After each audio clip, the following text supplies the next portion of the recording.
and maybe my specific level. Yeah, I think that's good. Okay. Oh, oops. Hold on.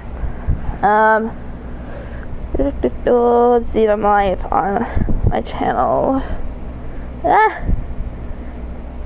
Hurry up, thing. This is. You're okay. You'll live, Bennett. Ah, it's not here yet. Where is it? Hey, seriously, where is it? Hold on. I know I'm live and all. Okay, here we are. Alright. Hi. Got that set up. And here we go.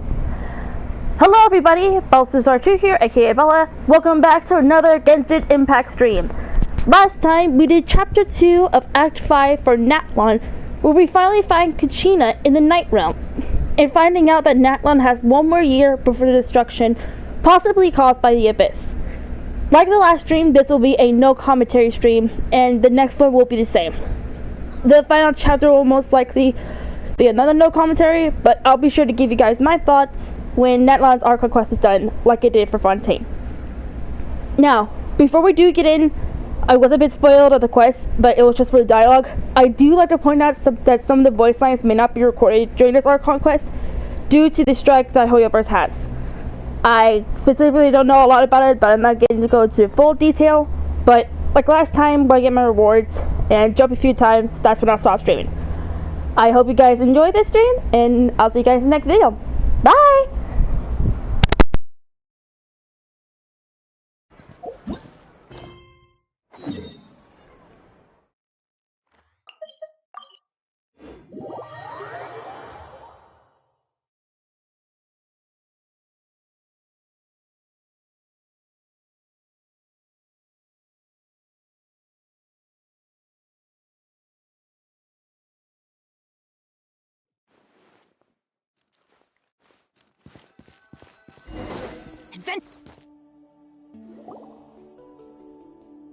I see. Thank you so much. The Adventurers Guild has been overwhelmed these days.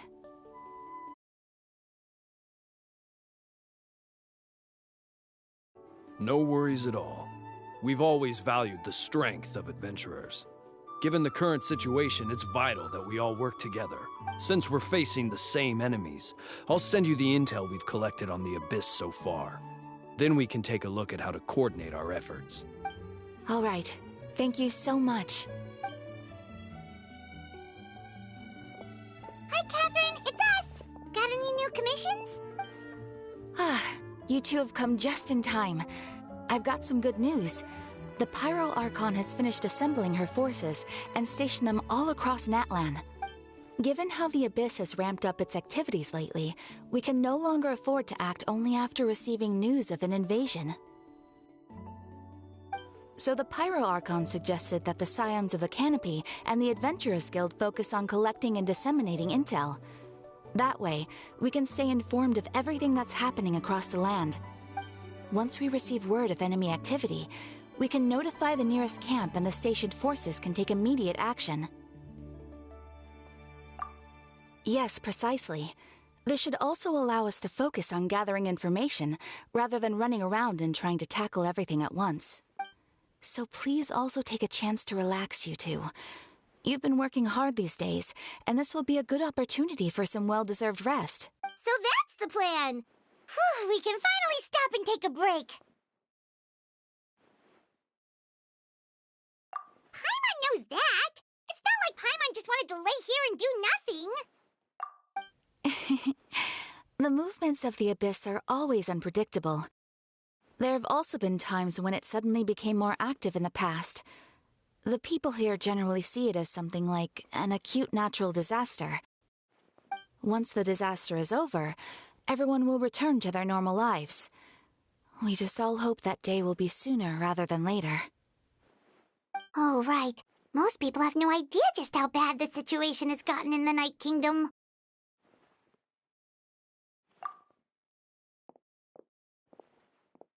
Oh, hey, Kachina! Are you feeling better now?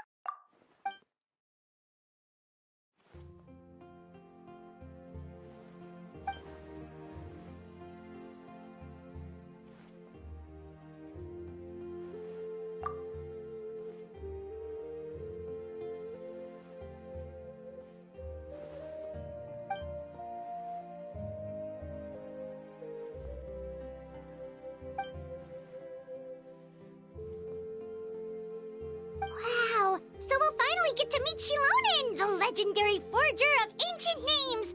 Paimon still can't believe anyone could forge those things.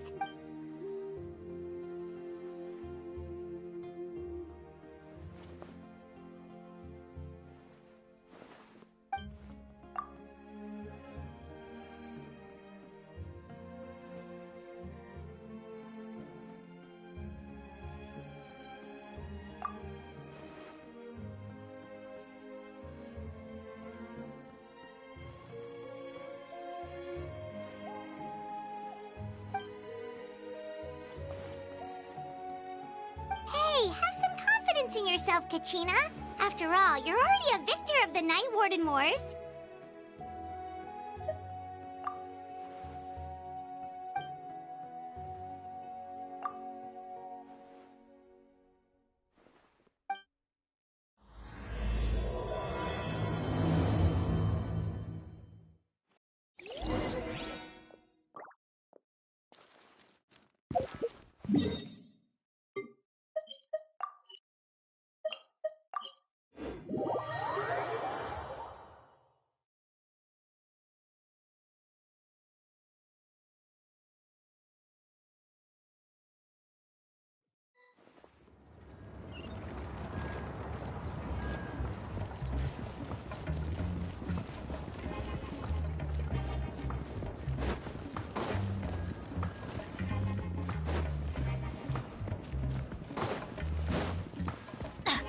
Off we go!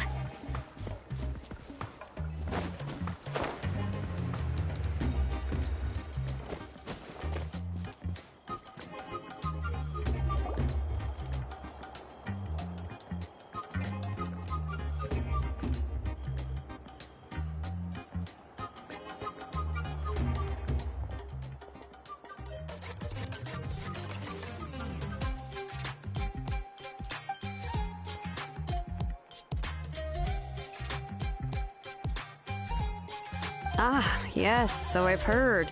So young, and yet you've already got quite the reputation. Wait, are you Outlanders? Yep, we're travelers who just arrived in Natland not too long ago. No, I mean, I was aware that you're travelers. It's just no one told me that you're Outlanders.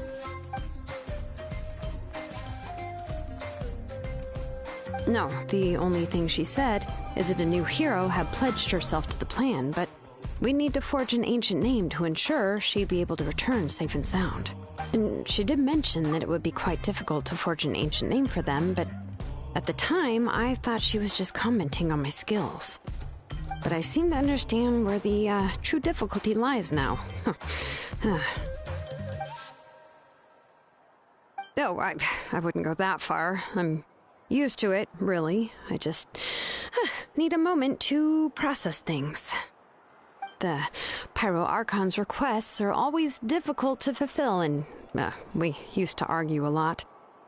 Honestly, it's probably for the better that she didn't bring this up at the time. Anyway, I can't argue with her if she isn't here, and it'd be pointless to take my anger out on someone else.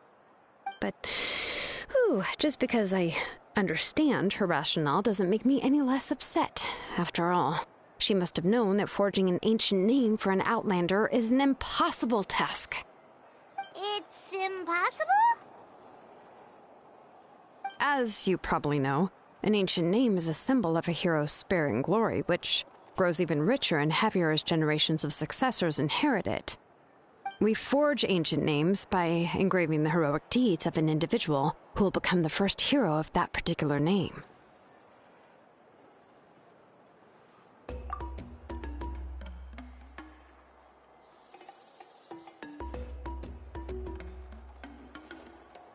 But they were all performed outside of Natlan, correct? Yeah, that's right. Then those deeds haven't been recorded by the Night Kingdom. To take it one step further, even if you had performed heroic deeds in Natlan, as an Outlander, your actions still wouldn't have been recorded by our lands. Only memories and experiences that have been acknowledged by the Wyab can be used as a basis for an ancient name. Even the greatest of craftsmen cannot create something out of thin air, you know. That's just how it is. Seems the Wayab don't want just anyone to get a name, huh? Mawika, of all people, should know better than anyone. Yet she's still entrusted the task of forging the ancient name to me. Oh, Paimon gets it. Nobody's happy being asked to do the impossible.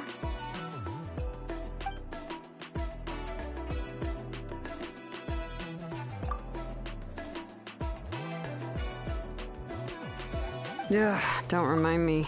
Let's just, focus on how we can pull this off. How to achieve the impossible. You mean you're already willing to accept the task?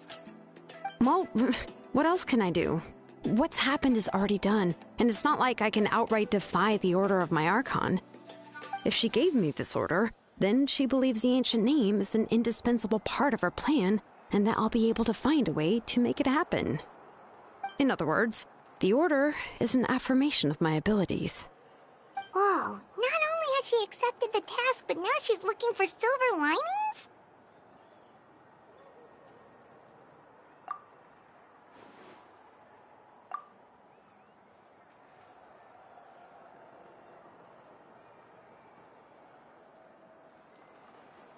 The key is getting the Wayab to somehow acknowledge the traveler's existence and record her heroic deeds. We heard the voice of a Wayab when we were in the Night Kingdom before.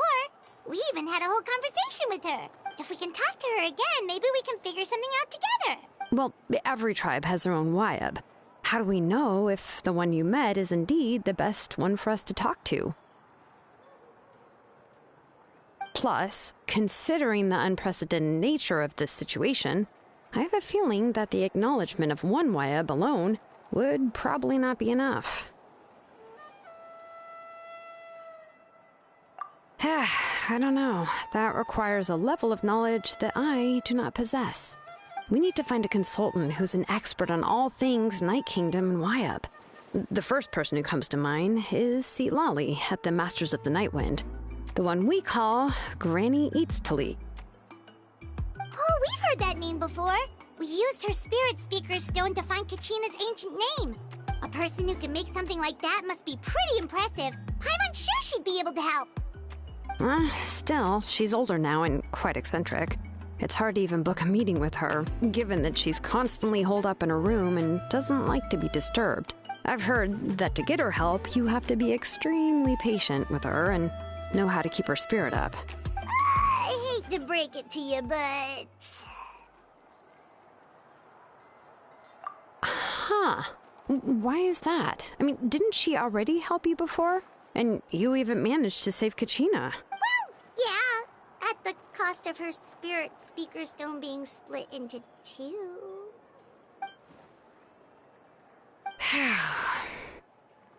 Great going, Mawika. We're already off to a rocky start here.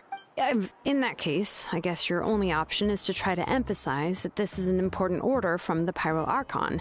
Hopefully, Lali would still want to show respect to the Archon. I'll also write you a letter on your behalf. If you can find someone to deliver it and mention some good things about you, then that should help too.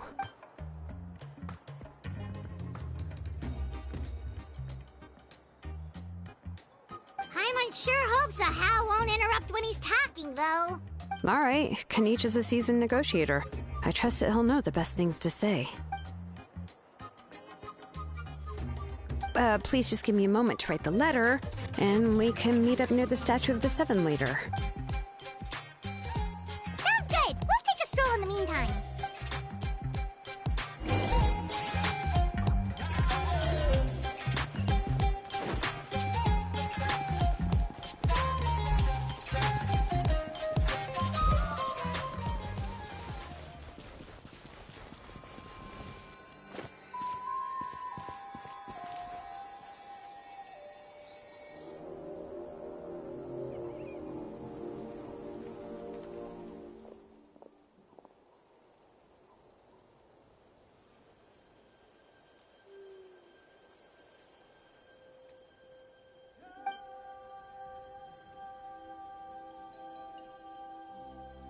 I'm sorry to put this on you, Kanich. It's just that you're probably the only person who knows how to deal with her.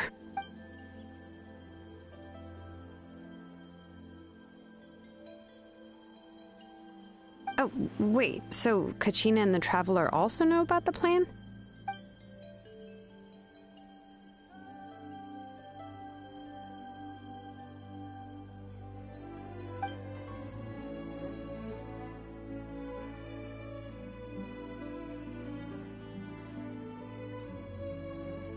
Right. She mentioned there are 6 heroes and that Shilonen is one of 4 that have already been acknowledged. Oh, well, then I suppose there's no need to keep any secrets between us.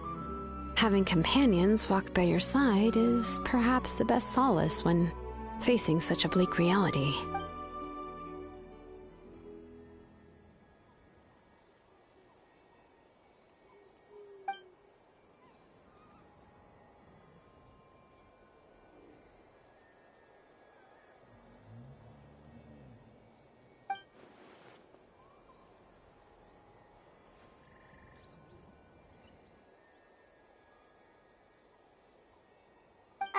Seat Lolly knows him too?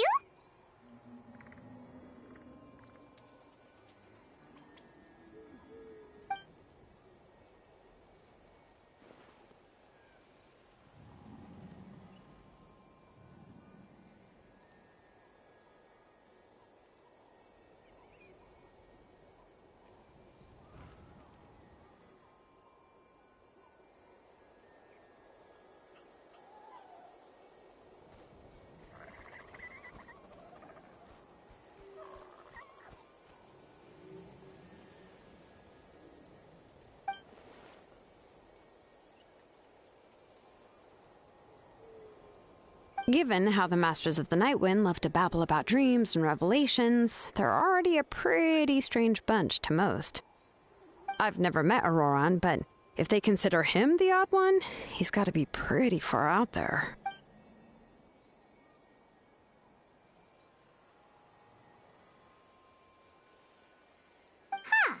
Makes sense. But Paimon wonders how Seat Lolly could be the first one to notice Auroran's disappearance if she spends the whole day in her room.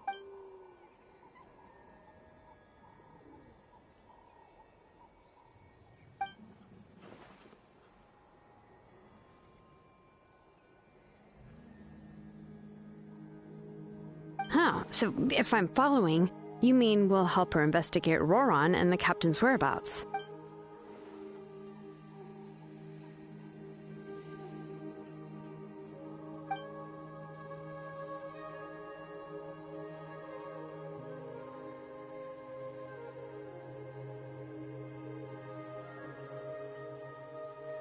Yeah! Plus, we kinda owe her one anyway to make up for breaking the spirit speakers down. Ah, this is a pretty well thought out plan. As expected of Molly Poke Nietzsche. Then, yeah, I'll leave my letter to you. Let's hope Seat Lolly can meet at the stadium in 2 days.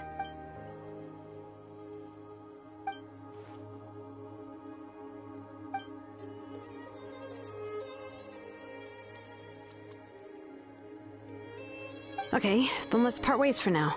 I'll see you in a couple of days.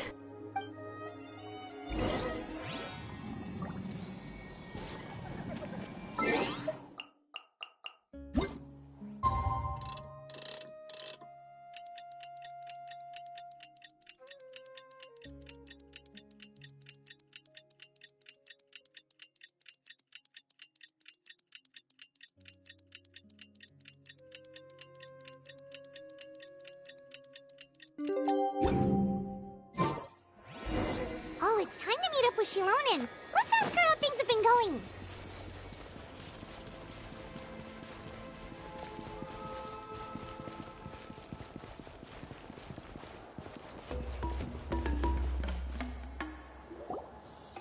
Hey, Shilonen, how's everything going?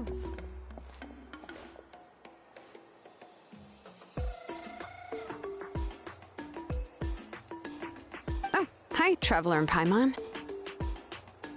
I have, bad news. Seat Lolly did not reply to our request. Although, I suppose I'm not too surprised. Huh? You mean she didn't even bother to give Kenichi a response? Guess she really does have quite the ego then. Yeah, well, she can be also quite eccentric, though she's one of the most gifted people around. Even the Masters of the Nightwind often struggle to work with her. My guess is that she probably has other reasons for not deigning us with a response. But let's go to the stadium and see if we can meet her there. If we do get a chance... That's true. Let's go!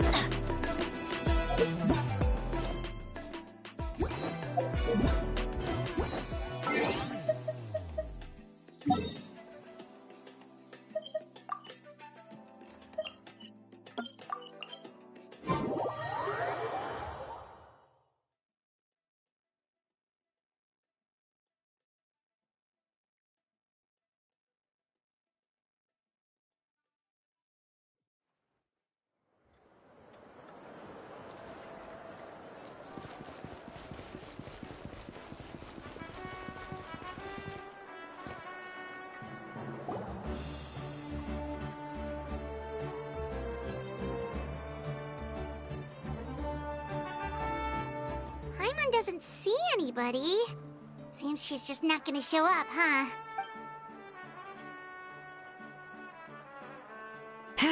Well, we tried to be as considerate as we could, but she's under no obligation to help. That might be true, but this is still a request from the Pyro Archon, right? Shouldn't a subject always answer the call of their Archon? A subject? Well, if you ask me, I'd say we're all more like friends with the Archon. Yes, Mawika is our leader, but that doesn't mean there's any kind of tall barrier between us and her. The only thing is that she often has very high expectations of us. Huh. So even though she's super powerful, it sounds like she's actually pretty down to earth and easy to get along with. Unlike that old hag Granny Eachtley, right? Does she think she can ignore us just because she's famous? You all talk about her like she's some kind of huge deal, but she didn't even bother to reply to our letter! Seriously, if she didn't want to come, she could at least let us know. If that's what aging does to you, Paimon never wants to get old. Oh, really? So, that's how you see me?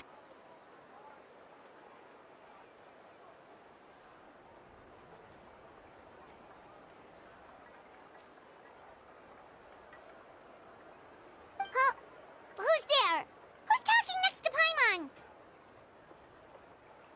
Oh, don't mind me. I'm just a disgruntled old hag, right? Come on, relax. I'm sure my bark's worse than my bite. Huh? See, Lolly.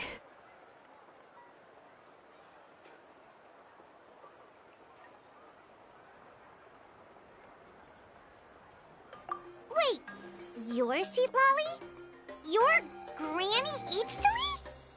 Yes, Granny Eastly. But emphasis on Eastly, not Granny. You must know this trope from light novels, surely. They use it all the time. The young man who's actually the oldest person in the room. The girl next door who turns out to be a seasoned veteran.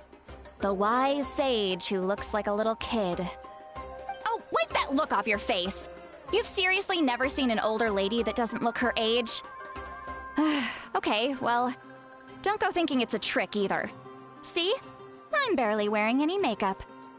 Did I forget to mention, she's called Granny, but, she's actually pretty young. It was an honest mistake. I guess we've just gotten used to it. I'm sorry. So, how old are you actually? What? How dare you? Don't you know it's rude to ask a lady her age? Paimon really didn't mean to offend you, it's just that... your case seems really unique. Oh, Paimon just wanted to apologize, but now she's putting more and more of her foot in her mouth. Really, Paimon just got a little mad since we thought, well, you were gonna leave us out to dry. It was my idea to invite you here, Seat Lolly. So if you're upset, you can just take it out on me. All right. I was only joking. I didn't mean to chastise anyone. There's really no need to take all this so seriously. If anything, I'm gonna feel awkward if we keep this going. I received Kenichi's letter and was planning to attend this meeting. Since I had already decided to come, I figured there was no need to draft a reply that simply said, understood. Besides, just showing up is the most important part. No? But, of course... It's also natural for people to get held up by one thing or another as they're trying to leave the house. It certainly was a bit awkward to see that everyone else had arrived before me. At first, I was thinking of quietly sneaking over, but since you were already here waiting for me, I started to think about how I should phrase my apology. Only to hear you all talking smack about me. Anyway, that's the whole story. Honestly, it's not like I owed you an explanation anyway.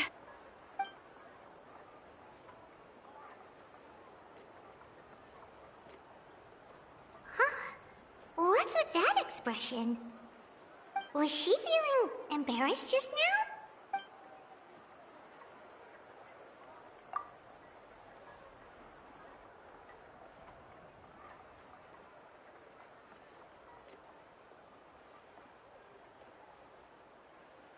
When the Masters of the Night Wind say they struggle dealing with her, I wonder if the feeling is mutual. She seems to be pretty awkward herself. Everything she does and says seems a little forced. Anyway, Shilonen, I heard that you require my help in crafting an ancient name. Correct. The situation isn't like anything we've handled before. Let me explain.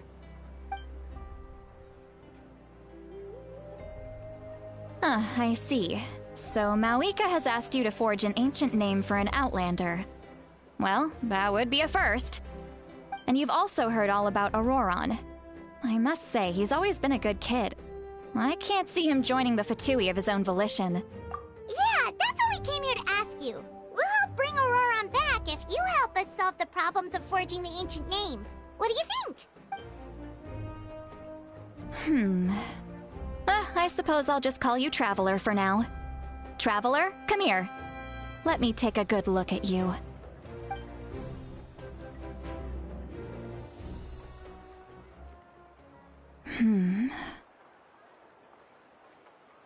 Wealth leads to unending conflicts between people.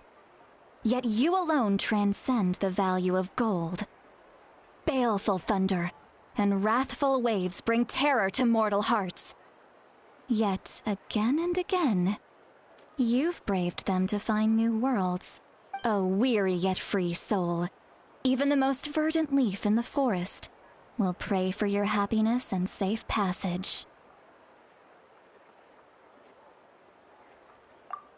Those are all the things that I could see in you.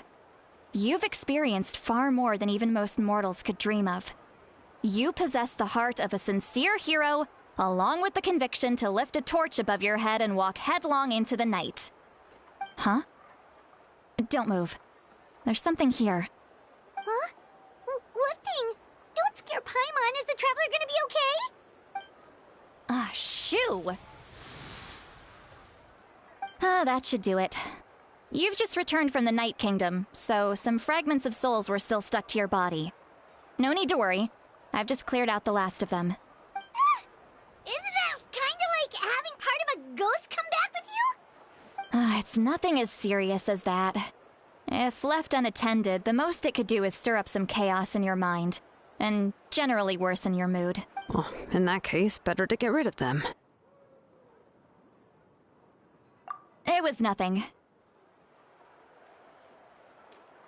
Shilonen, let's follow your proposal. Once you've brought Auroron back, I'll take you to see the Lord of the Night. The Lord of the Night? But don't we need to talk to the Wyab of the tribes? Something this important is beyond their jurisdiction.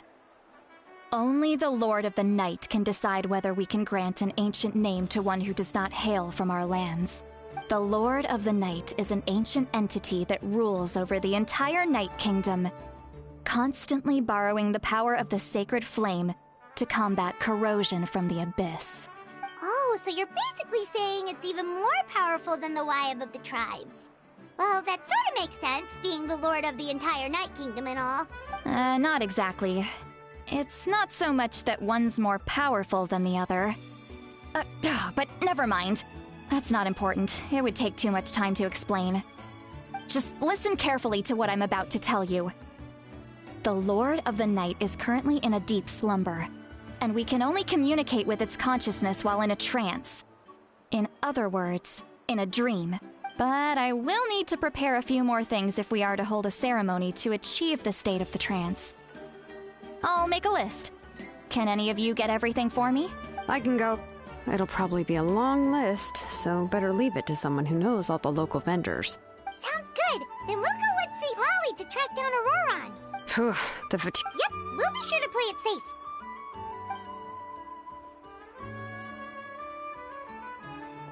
All right, now it's time for us to catch that brat and bring him back. I'm sorry I made you wait earlier. It was actually because I decided to swing by Auroron's place to look for clues. He has always lived alone, and I found a broken jar in his house. There was also something off about his phlogiston aphids, which I assume is because their keeper has been gone for quite some time. And interestingly enough, I saw some slash marks in the house that did not match any of our local weapons. My guess is they were left by Snezhnayan arms. Oh, sounds like the Fatui broke into his house and took him hostage. But why would they kidnap a kid who just spends his days living in the country and raising aphids? He's only in his 20s. What would they want with him? That's not to say that I believe he's totally innocent, of course. Since he's the only one who was kidnapped out of everyone in Natlan, he must have done something to attract their attention. In any case, we'll get to the bottom of this once we manage to get him back here. I'm truly sorry to put you two through all this trouble with me. But please help me get him back. You can count on us! All right, then let's start by heading to where Auroron was seen last.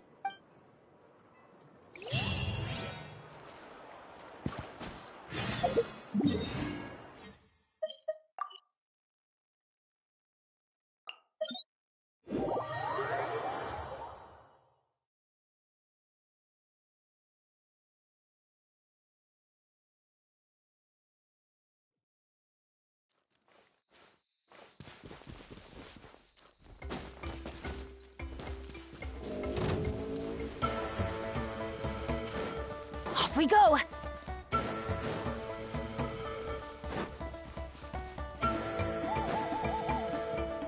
Adventure time!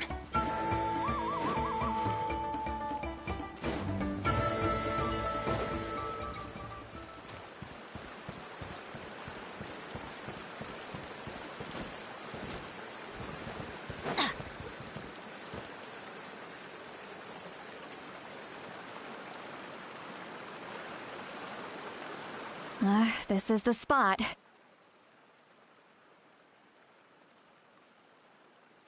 An eyewitness claimed to have seen Auroron speaking to some Fatui soldiers here.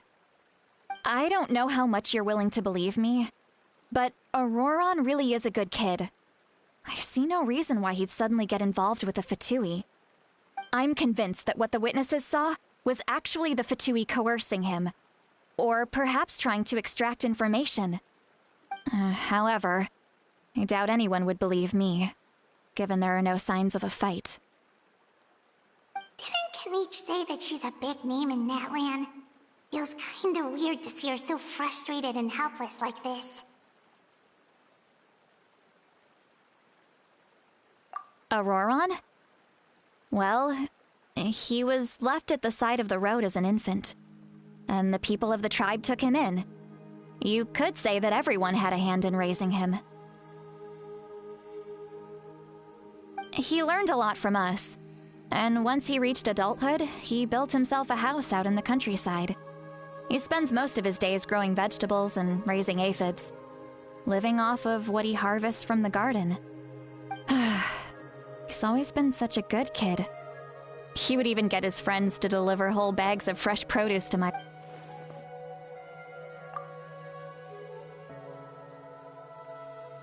Oh well, let's keep looking. He can answer all of our questions once we find him. He's been raising phlogiston aphids for a long time, and since they were disturbed, they secreted a special type of phlogiston. We can use that substance to track his movements. let's follow the Phlogiston Trail. Huh? What trail? Oh, right. I forgot your eyes don't naturally perceive such things. Here, give me your hand.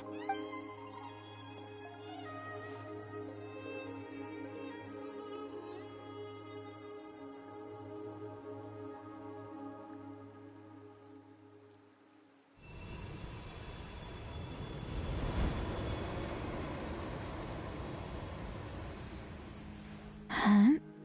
How about now? What do you see?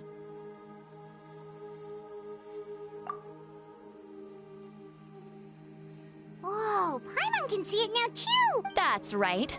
I used a spell to temporarily transfer a portion of my senses to you. For a short while, you'll be able to see the Wow, you can even share your senses with us? First time Paimon's heard anything like that. It requires a very rare spell that most people aren't adept at. But don't worry, it's a cinch for me. When I held your hand just now, I could sense that you've got a great affinity for phlogiston. Anyway, we'll need to use our vision now to track down Auroron. Good luck, you two. Over here, this way! See, Lolly might say a lot of deep and confusing stuff, but this spell of hers is really something. What was that? Oh, Paimon was just complimenting you, really.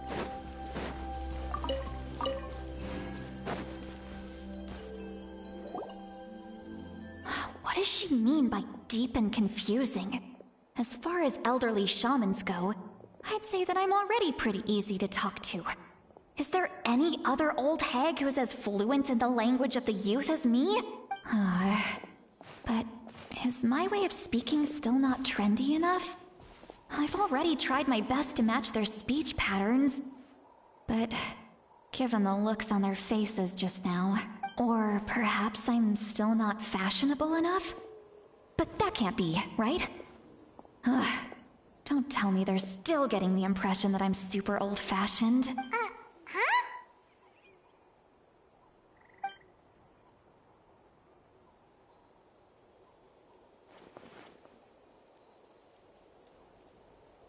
Was that St. Lolly's voice?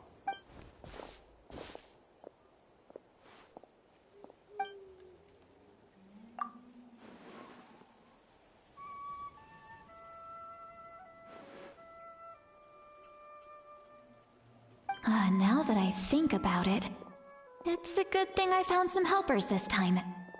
Some things are best done with the help of friends.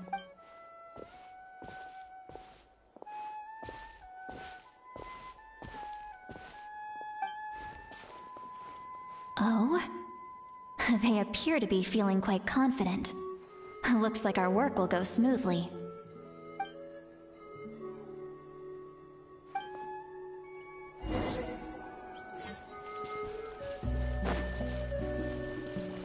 Hey, looks like there's a new camp over there.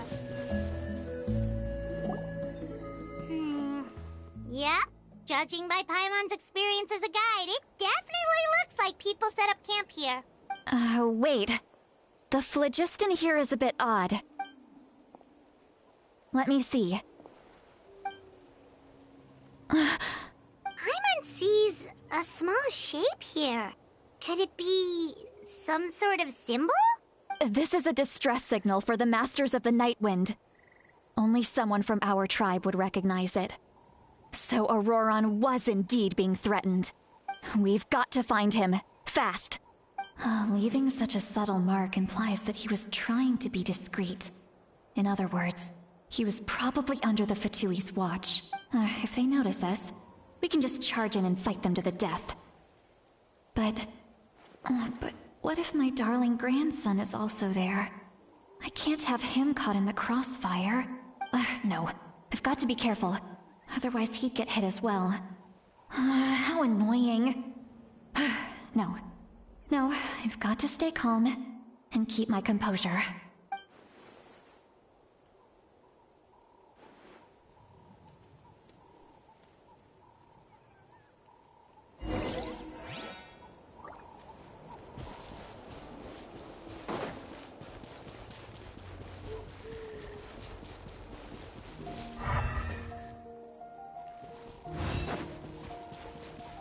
adventure time!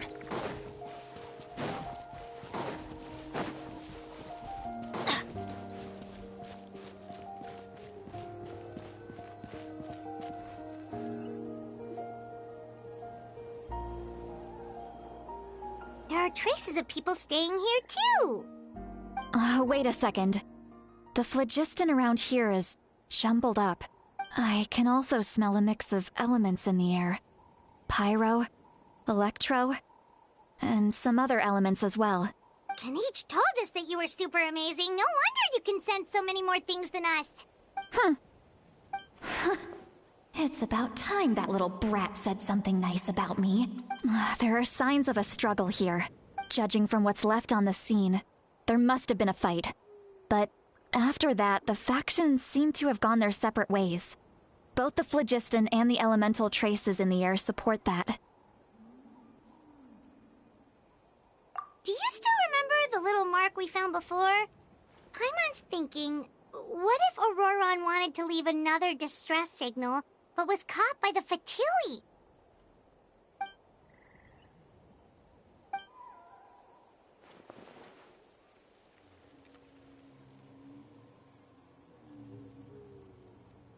Given there are 2 signals leading from here, we should split up as well. I'll take this direction, and leave the other one to you. Auroron! What the heck were you doing? It's one thing to trouble me, but now I had to bring other people into this as well. You little brat. And off she goes! Traveler, did you hear all of that as well? Once Seatlolly left, that voice went away as well. Paimon even tried calling her name inside Paimon's head, but there was no response. So you were thinking the same thing! Paimon also thought that if we could hear what she was thinking, then she could probably also hear what we were thinking in our heads. She did say that she was quite adept at this spell, and it doesn't sound like she's had any trouble with it in the past. Huh, maybe we're a special case and can hear her thoughts as a side effect. If you think about it, she's really got a lively inner world. It paints quite a different picture from Paimon's first impression of her.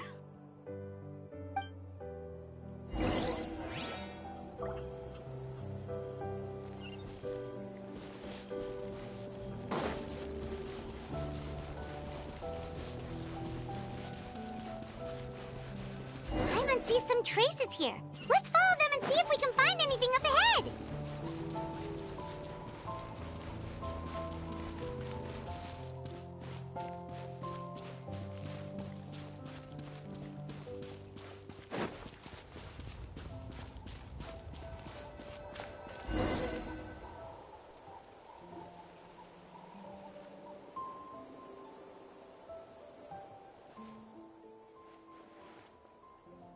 Did you find something?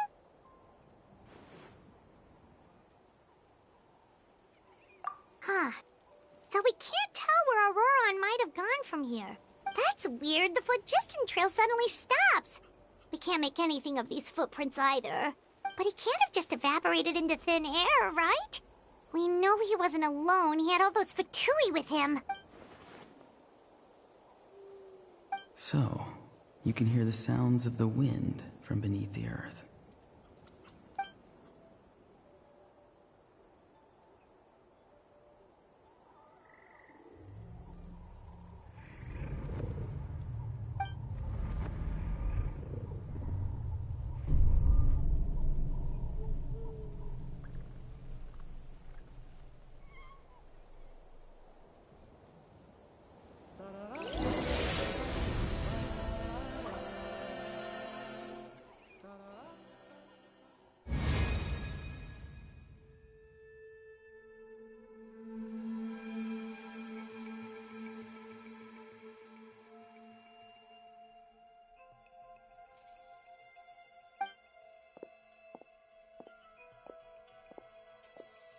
I'm very sorry, but please do not move. I have no desire to hurt you. I apologize that our first meeting has to take place like this. It's just that you're much like one of those animals with ears that perk up as soon as it senses danger in their environment. And given your combat proficiency, I would not have been able to gain an advantage over you if you were anywhere else in the world. However, you're now in the Night Kingdom, a familiar domain to the Masters of the Night Wind. Hello, traveler. I'm Auroron, the one you've been searching for.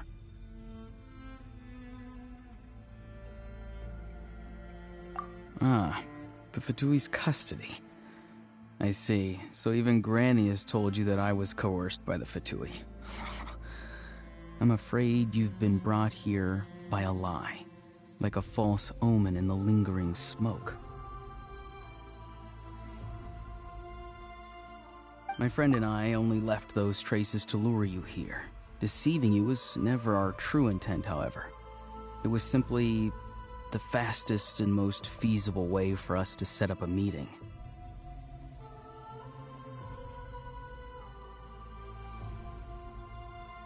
Greetings, traveler from afar. Be careful with this traveler. Her soul is temporarily restrained by us, and it appears to have become more fragile in the process. It's taking all my concentration to hold on to her. It was I who tasked Auroron with leaving the traces to lead you here, and I who used the Master's ritual to bring your soul to the Night Kingdom. I've heard much about you from the past encounters you've had with my colleagues. Given the present situation in Natlan, I would like to sincerely request a formal meeting with you, in person. I will use the opportunity to explain my goals and motivations to you, as well as why I mistrust Malwika, the Pyro Archon. I believe there is little reason for you to blindly follow her plan. If you would like to hear our intel, then find us to the east of the stadium. But remember, not a word of this to anyone. I would like to avoid any further conflict. You will see me again once you return to reality. No matter what I say, please, help me keep this a secret. This is all to avoid dragging Granny into this conflict.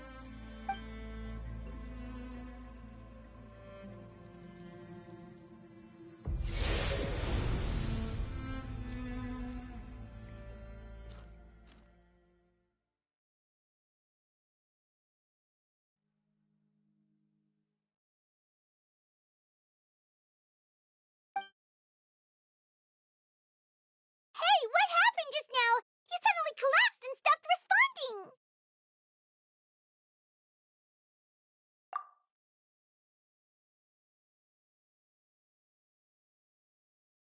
Hey, why are you sitting on the ground? Are you okay? See, Lolly! She froze for a moment and then just collapsed to the ground! Could it have been those leftover remnants from the Night Kingdom? Do you have any itches or pain anywhere? Don't worry. We can take a short break. Sorry, I know I asked for your help. But had I known you were feeling unwell, I wouldn't have taken you on this trip with me.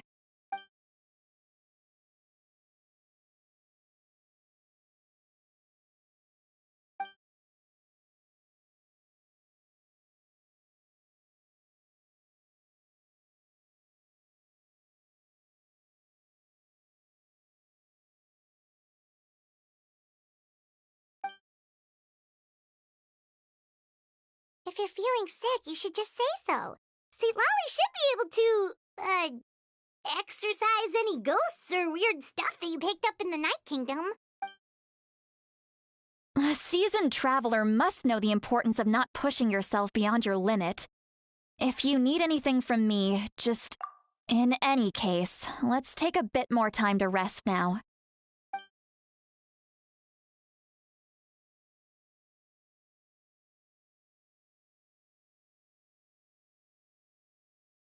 Need to be more careful. Feeling better yet, Traveler? All right, let's get ready. I followed my phlogiston trail earlier to a stronghold guarded by soldiers.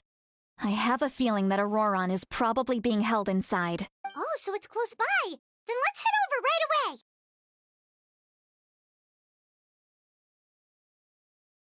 Well, I recruited you to be my helper, which means we're in this together.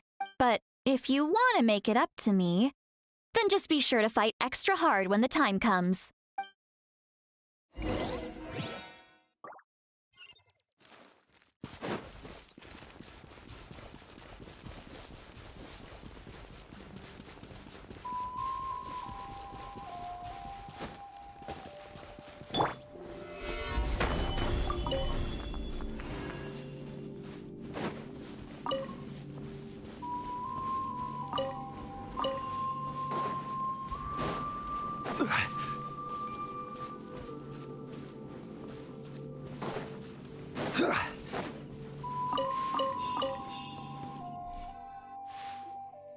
Look over there. Huh? Paimon thinks she sees someone in the middle of the camp. That's Auroron. So he really was taken by the Fatui.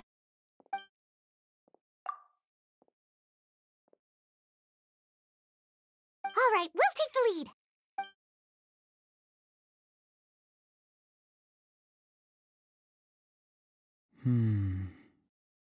Hey, quit daydreaming. Don't you have work to do? I cannot see the sun. What? Without the sun, I cannot see the truth. You are currently blocking the light, so I must beseech you to move aside. Huh? Okay, Mr. Philosopher. That's enough mumbo-jumbo. Wow. I'm going to rip that guy's head right off. See, Lolly's struggling to control her temper now. Are you ready? Let's go kick their butts. On my count. 3, 2, 1! Still trying to resist? You've got no idea who you're up against. I'm going in! Take flight!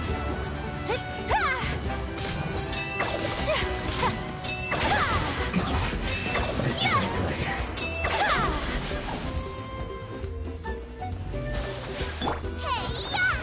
Prepare yourself. Stabilize! Please save you. Can't run from death. Let's move! Don't be a killjoy. We don't need to be here. My apologies! It's not fine here. Teamwork is dreamwork! You need to hurry up. Can't run. Order guide Embrace the ice! Whirling snow! Yes. Through. Auroron! Granny! Paimon knows she's called Granny Eatsley, but it's still kind of weird hearing someone actually call her Granny. And greetings to you too, other Granny. What did you just call her? Granny.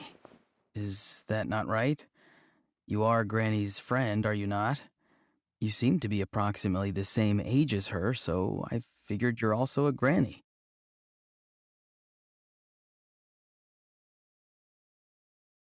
How many times have I told you? It doesn't work like that.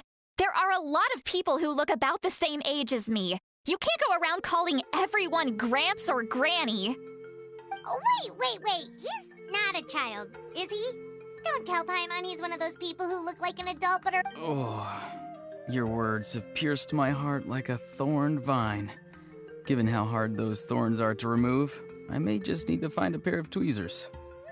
Why are you so upset? You can just say yes or no.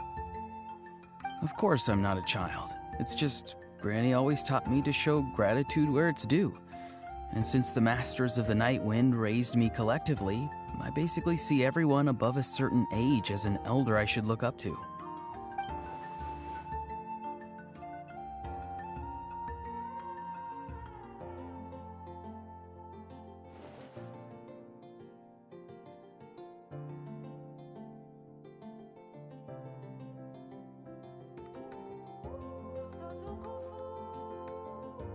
Exactly. But if you keep that up, then everyone's going to be your senior. And do you think saying all of this is gonna save you from a scolding, Auroron? Haven't I told you 100 times since you were a kid? Heed the 3 warnings.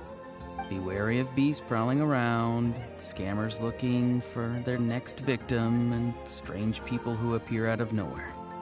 Oh, so you do remember, and you just chose to ignore them. I always knew that living on your own was going to get you into trouble sooner or later. But getting kidnapped?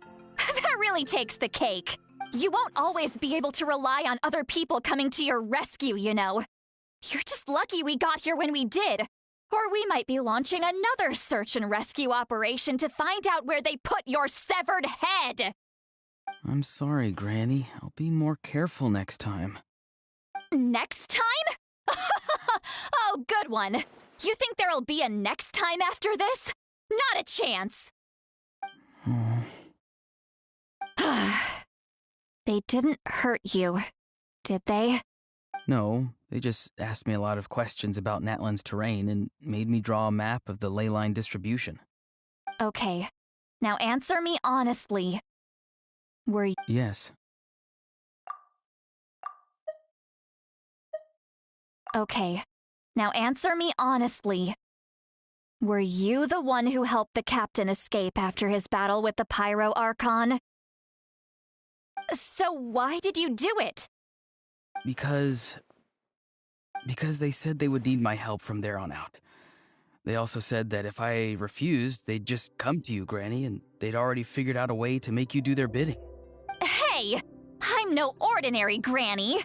Would they really dare to come after me? And you! Did the gods give you a brain just for you to not use it? Did you really believe everything they said at face value? Thankfully, the Pyro Archon only asked that we find the mysterious individual from the Masters of the Night Wind, and didn't slap your name on a wanted poster. Don't think for a second that she doesn't know what's happening. Even if the truth that you see will soon manifest into reality, there is still no need to preemptively panic. Have you forgotten the words that I've taught you? I'm sorry. Forget it. We can submit the details of this camp and the defeated Fatui as evidence of your innocence. Let's clean this place up and get back to the city. Auroron, you better remember this lesson well and seriously reflect on your actions. Also, once we return to the city, come to the speaker's chamber with me. I'll need you to explain everything. Sounds good. Should I bring some of my homegrown vegetables as well? Your vegetables? Yes. I grow a lot of fresh produce in my garden. I hope the Pyro Archon won't be too picky about the selection. Now's not the time to be thinking about that. If you do come face to face with the Pyro Archon, the first thing you should do is... Recite the 3 warnings. Huh? No! You should emphasize that you were not in cahoots with the Fatui! How exactly did the Masters raise this guy? Oh, right.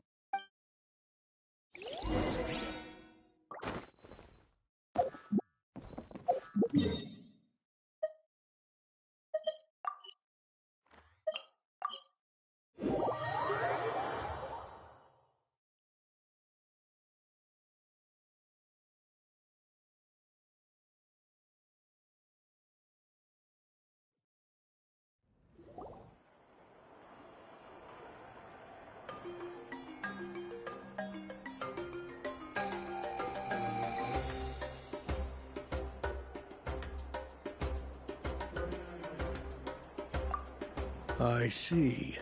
So Auroron came to the captain's rescue because he promised to help him in exchange for Citlali's safety. That's right. I'm sorry. Now that you know Auroron was only trying to protect another member of his tribe, could I ask you to petition the Pyro Archon for her forgiveness? We'll give her a full report. We'll let you know once she's reached a decision. Will I need to stay here? Technically, yes. But if Miss Citlali is willing to serve as your guarantor, then we can release you from custody. Sure. I'd be happy to do that. I don't have any more time to waste here. I still... Understood. Thank you very much. Mr. Auroron, Please report back to the Speaker's chamber as soon as you've received notice of the Archon's decision. I understand. Thank you. And thank you too, Granny. Well, at least you won't need to hide your face anymore. Traveler, Paimon, thank you very much for your help. And don't worry, I haven't forgotten about my side of the deal. Once Auroron is settled, I'll go talk to Shilonen and get started on forging an ancient name for you. Oh, thank you! You scratch my back, I scratch yours. It's as good as done. You can just go twiddle your thumbs or something while you wait for the good news. Bye for now. Come with me, Auroron. We've got to find you a place to stay for the night. Goodbye, Other Granny.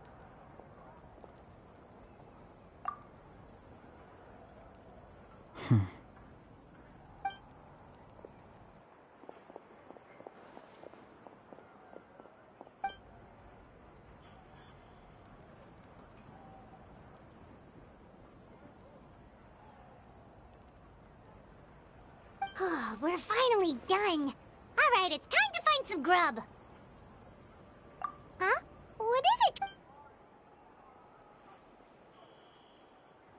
What? That captain? Sorry. Paimon just didn't see that coming. So you really saw him in the Night Kingdom? And he didn't attack you? Oh, that Auroron, what is he up to? He sounded earnest enough just now. Paimon would have never guessed anything was happening. All that stuff about protecting Seat Lally and being forced to help the Fatui, when he's actually been a willing accomplice all along. Yeah, you're right. Still, Paimon appreciates you telling her about this. Paimon will support your choice no matter what, so if you want to go, we can go together. We still have another whole day before the meeting, so we'll just meet with them when the time comes.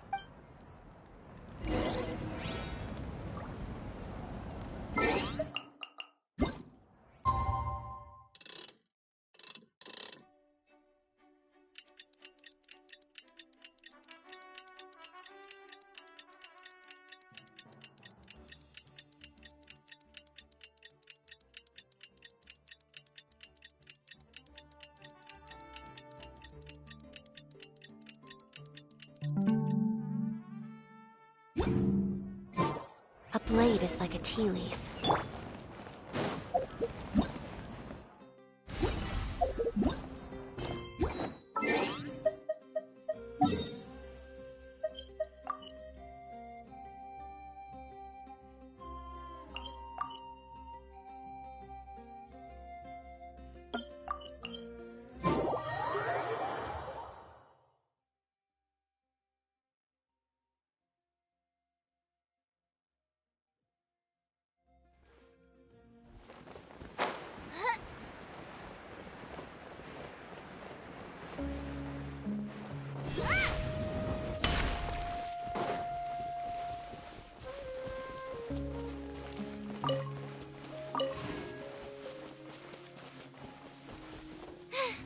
Now I got...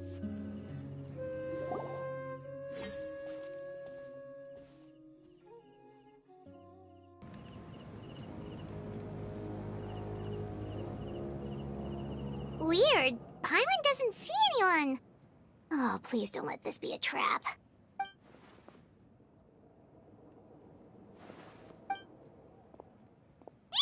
What was that? Good evening. Nice to see you again.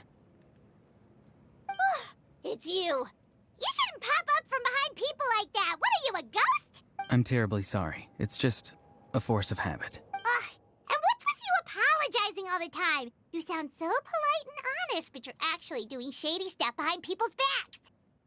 You're right. Granny tells me that too. Huh. Come to think of it, you remind me of her. Sometimes you two sound really similar, you know. Oh, so you're gonna call Paimon Granny too now? Well, I could.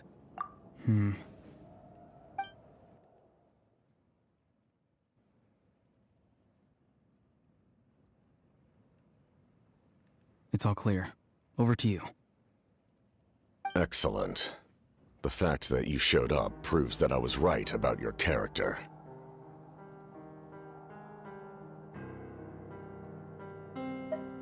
Yet, There's been a lot of talk about you.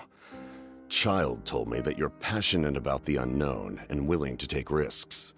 Rather than facing you as an enemy, I would much prefer to bring you to my side.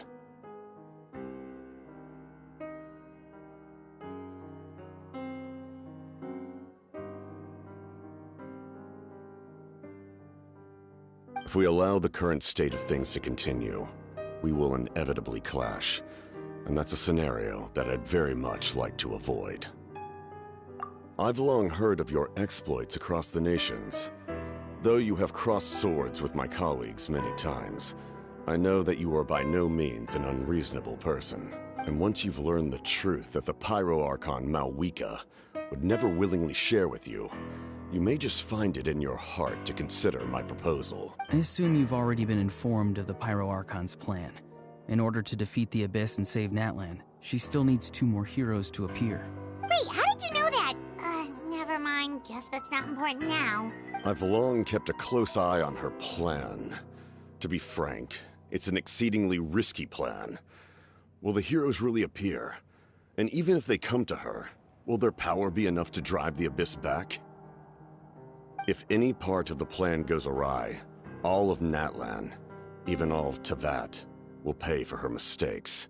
Now, you may have been led to believe that this is the only plan available to her. But what if I told you she's had another emergency plan all along, the details of which she has chosen to keep hidden from you? An emergency plan? Yes. A way to keep Natlan intact, even if her original plan fails. But given the painful cost of its execution, she has chosen to keep it as a mere backup plan. Whether this stems from hesitation, fear, or even naivete, I cannot say. But Natlan cannot afford to wait until she comes to her senses. My fear is that given the enormity of the decision, she will be reluctant to confront the dire reality we face until it is too late. There will be no time left to execute the backup plan, and all of Natlan will be lost to the Abyss. We have to make the decision for her, here and now. Yeah, do you have any evidence for all this? Just telling us a bunch of scary stuff isn't enough, you know. Besides, wasn't it you who tried to seize the Gnosis for the Tsaritsa's plan?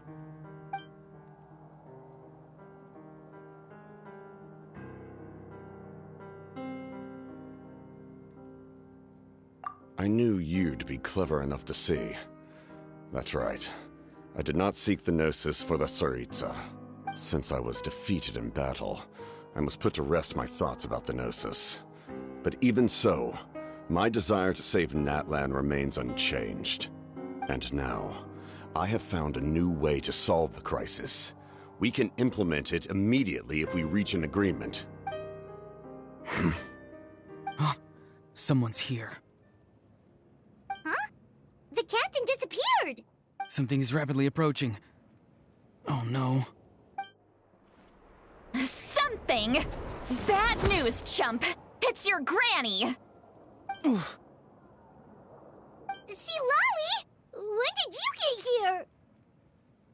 I knew something was amiss after we were separated. Hidden ceremonial tools, an unconscious traveler. I must say, I'm very curious about what you're up to.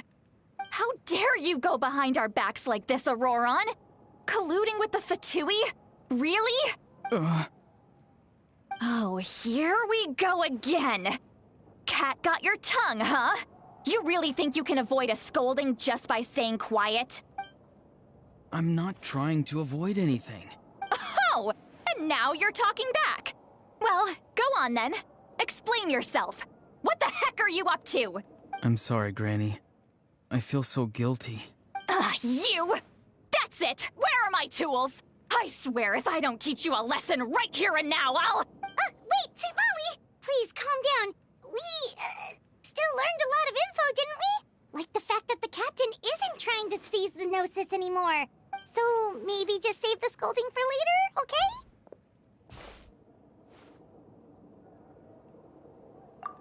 Listen well, Auroron. You're only getting out of this now because of the Traveler's plea.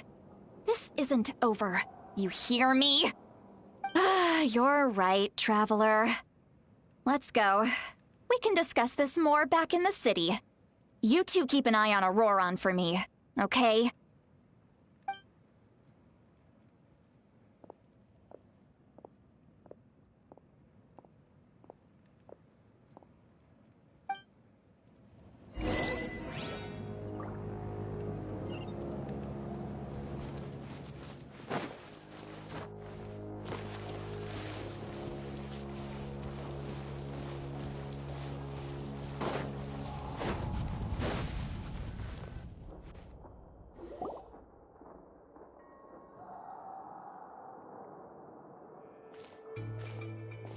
In all my years, I've never had a child cause me so much grief.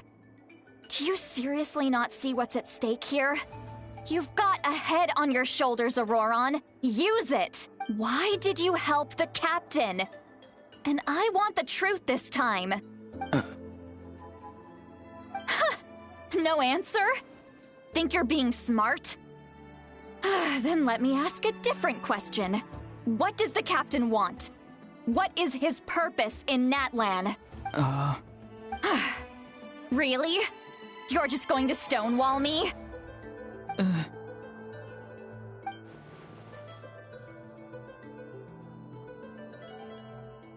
Just use your brain for a second. What do you possibly stand to gain by helping the captain? Only endless trouble awaits you and everyone in the tribe. You've always been a good kid. Why would you throw that all away now? If you're worried about something, just talk to me. Granny would much rather we had a conversation instead of constantly clashing like this. Why is he staring at us all of a sudden? I'm sorry that you have to hear all this. You're very kind. Most people would have fled by now. Not everyone can handle Granny's scolding. Oh? You dare gossip between yourselves instead of listening to me? You... Sorry, Granny. Sorry, Granny. Sorry, Granny. You know what? Fine. I'm perfectly aware that everything I say goes in one ear and out the other. You're all grown up now, so why would you listen to an old hag like me? You say all the right things, but then you go and completely ignore me! Well, if that's how you're going to treat me, you can stop sending Aoife over to my place to deliver your stupid vegetables! I don't need anything from you! Who's Aoife? A delivery person? That's irrelevant. The point is, he hangs out with this kid, so he must be no good. You kids get to a certain age and suddenly act like you know it all. There's nothing I can say to get through to you. Auroron, if you're still thinking about that so-called duty, then please, just forget about it. The ley lines did not fall to this state because of you. And we've long closed the book on that incident. Seems they've started talking about some kind of tribal history. I'm starting to get lost. That's not it, Granny. I know you tend to get down on yourself when you're upset, but I can tell I really hurt you this time. All I can say is I'm sorry. His voice. Auroron! Where have you gone? It sounds like he's somewhere super far away, but isn't he right here in front of us? I'm really sorry. It's up to all of us to do everything we can to save Natlan. So I've got to go. Get back here this instant! Auroron! What is this? Powder from plant spores? Is that the trick he used? What just happened? How was he able to suddenly get so far away like that? It's a trick of his. If you grind spores into a powder and spray it in the air, it can be manipulated to create an illusion. He pulled it off flawlessly. He must have put a lot of time into perfecting it. Don't tell me that's how he's been hunting in the fields these days. Couldn't he have picked up something more useful? Little brat. That's it. The next time we meet, I'm definitely going to break his legs. Whoa, that's a little extreme. But still, why does he feel like he needs to run from us? If his goal is also to protect Natlan, then can't we work together? I'm sorry for interrupting your conversation with them earlier. But even if you'd been able to hear them out, there's no guarantee you would have gained anything substantial.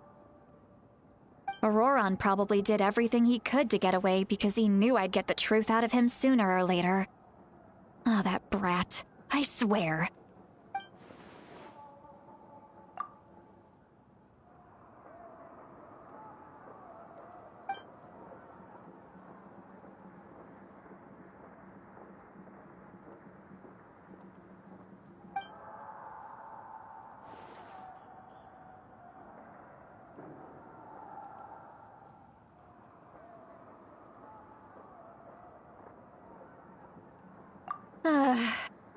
We've got quite a long walk back to the city. Let's take our time. It'll give me a moment to figure out how to explain all this.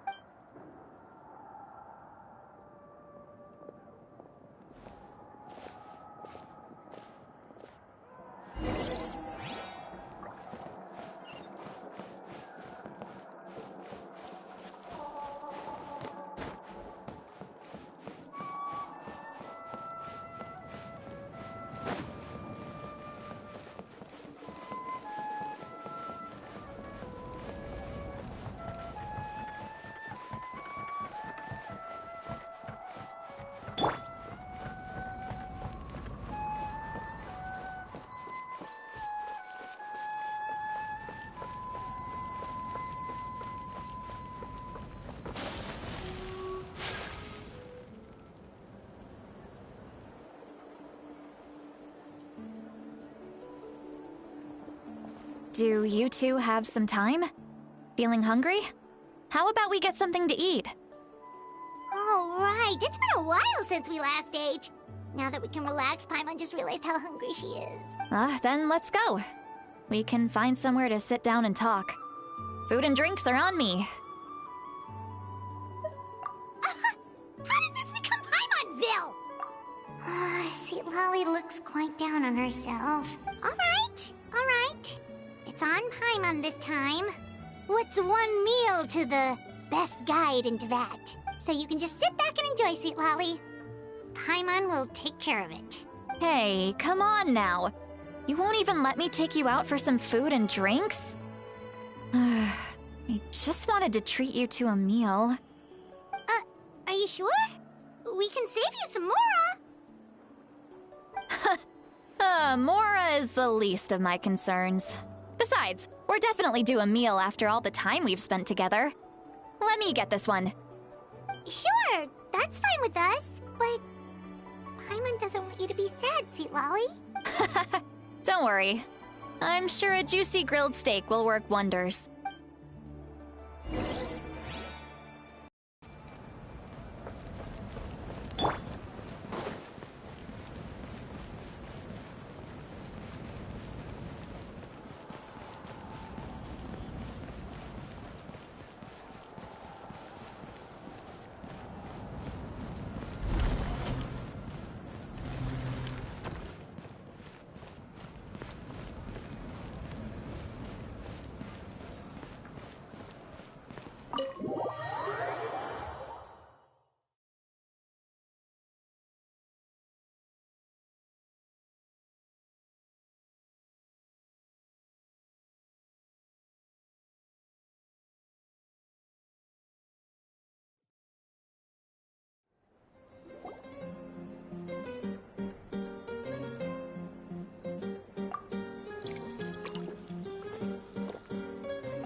What are you looking at? Do you see two people standing by the door?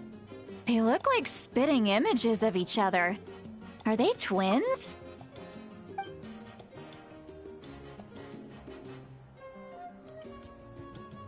But Paimon only sees one person there. Huh? How could that be? I guess my mind isn't as sharp as it used to be. Give me another bottle, boss! she's drunk. There you go, miss. Oh my, it's not every day you get to see Granny Itzley here with some friends. Not to mention ones who've made a huge name for themselves recently. Oh, so you've heard of us? Of course I have. Aren't you the ones who saved Kachina and brought her back? No wonder you hit it off with Granny Citlali. She wouldn't spend time with just anybody, you know. Wait, so you call her Granny too? Well, given our ages, it'd probably be more accurate for me to call her my great-great-granny. She's one of the most famous people at the Masters of the Nightwind. Most days, hardly anyone even dares talk to her. Huh? Gossiping about me right in front of my face now, are you, Chonka? Oh, please, Granny, I wouldn't dare. I'm just beyond happy to see you bring over some new friends. After all, any friends of our regulars are sure to be great customers too. All right, that's enough. Go on now. I'm sure the other customers would like to talk to you as well. There's no need to keep staring at me. I promise I'll keep my alcohol down until I leave. Well then, you have my thanks.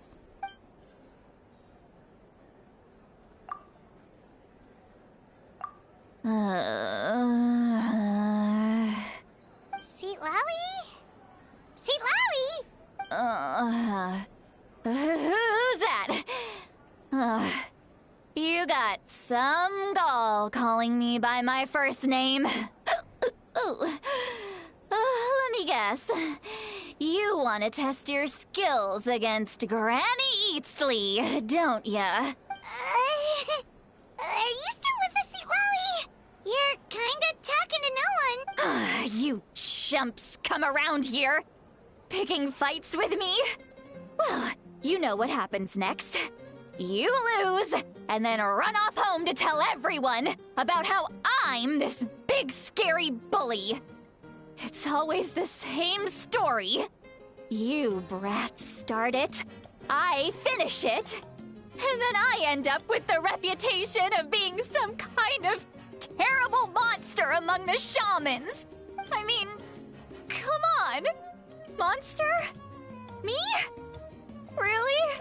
What did I do to deserve that? Granny Seat Lally, you're not a monster at all. Exactly. And while we're at it, I'm not some lazy slacker either. Between meditation, advising the chief, and speaking with the Wyab, I actually have a pretty packed schedule, you know. Oh yeah. And I have to mentor all the new kids. Hey, new kid. Yeah, you. Don't play dumb. Didn't I teach you how to find phlogiston? You see? I know my stuff. I'm a good teacher. You tell him. That's more like it. About dang time someone showed me a little respect.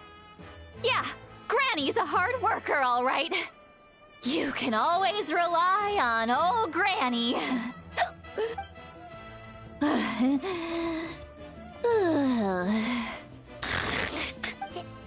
Did she just fall asleep with her eyes open? Oh, jeez. Behind this pitch-black curtain, a chapter of hatred reveals itself. Behind the smoke. The lingering smoke. Ah, she's meditating again. She does this whenever she's had a few too many drinks. Her mind's actually racing at this point. It's quite the opposite of sleep. Is this another specialty of the Masters of the Nightwind? No, I'd say it's an ability that's unique to Citlali herself. While she can easily pick up everyone else's skills and tricks, few have been able to master hers. Warning, warning. Red, the color of danger, has now arisen within that pair of eyes. Huh?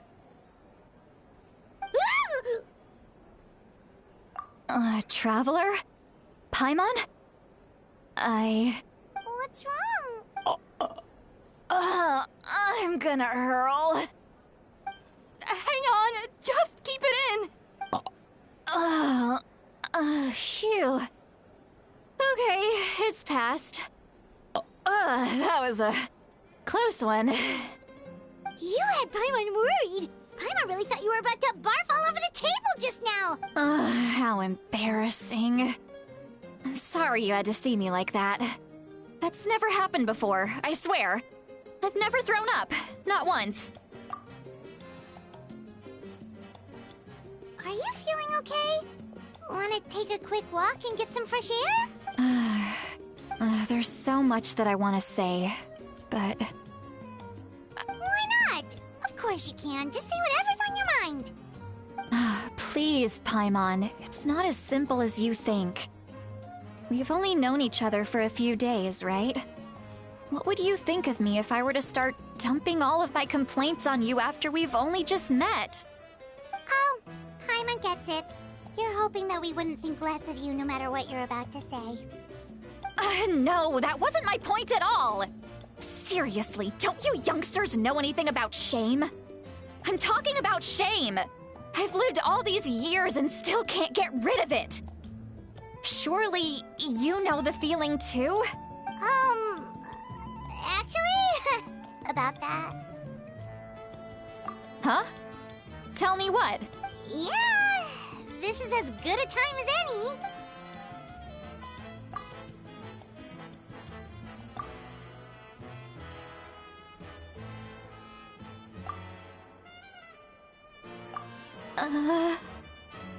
So... You heard my... It's okay, Sweet Lolly. You had every right to complain about those things. I can't take it anymore! Why do these things happen to me? Hearing me mumble under my breath is one thing, but hearing what I mumble in my own head? That's too much! It's just like when you're rolling on the floor in your pajamas, but you forget to lock the door, and someone bursts in to deliver cabbages and sees the whole thing! So that, happens to you a lot. It happens to people in general, okay? Doesn't matter if you're 200 years old or 1,000 years old. Everyone rolls around in their pajamas sometimes. I was just picking something generic. Take a walk with me. Looks like she's completely given up. Like those criminals who just confess everything and accept their fate.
Well, great view, right?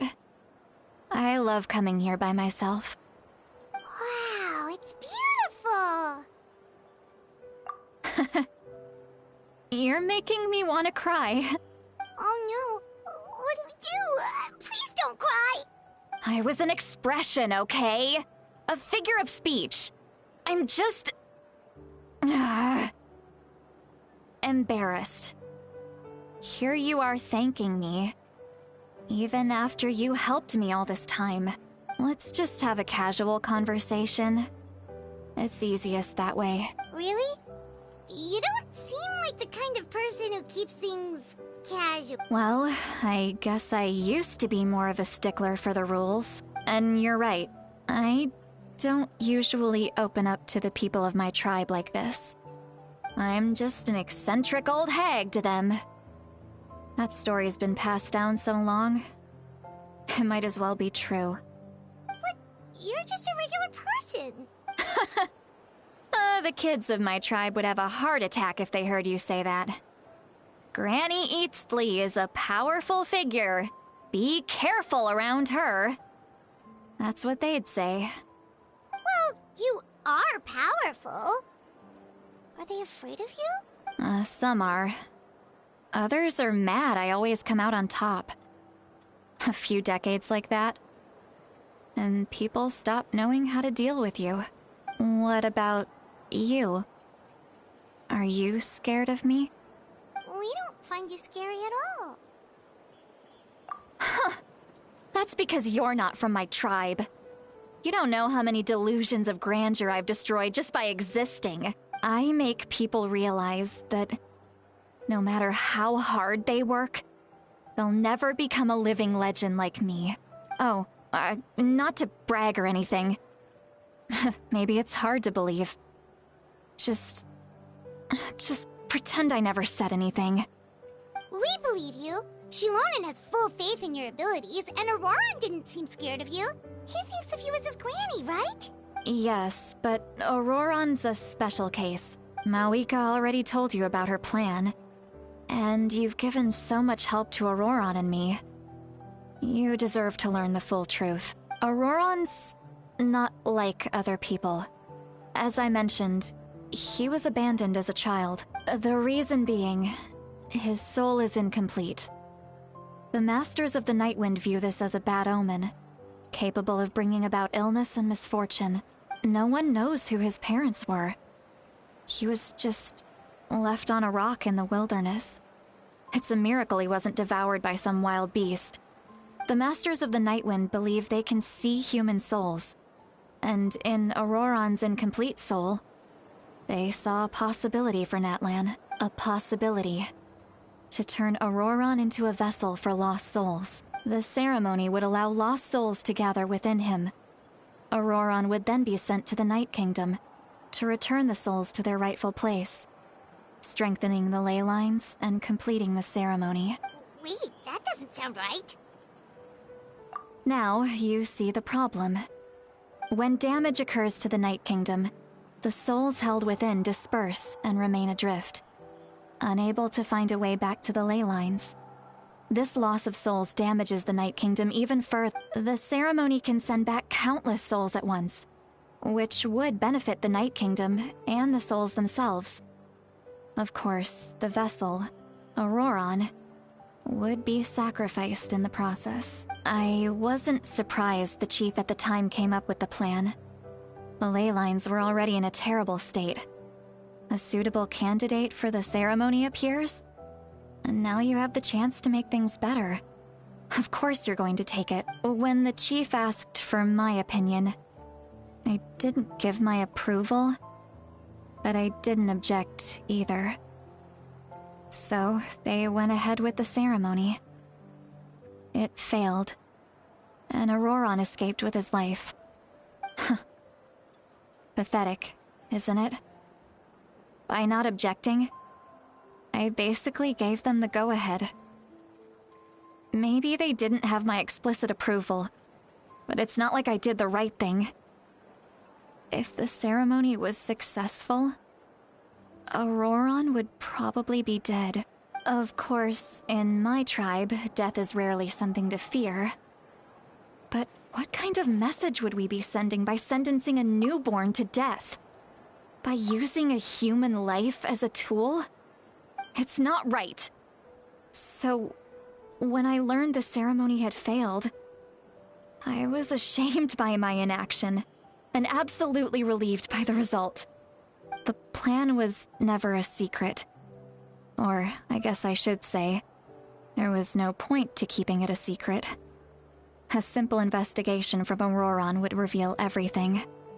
Everyone thought he would be happy he survived, and he never really said anything to the contrary.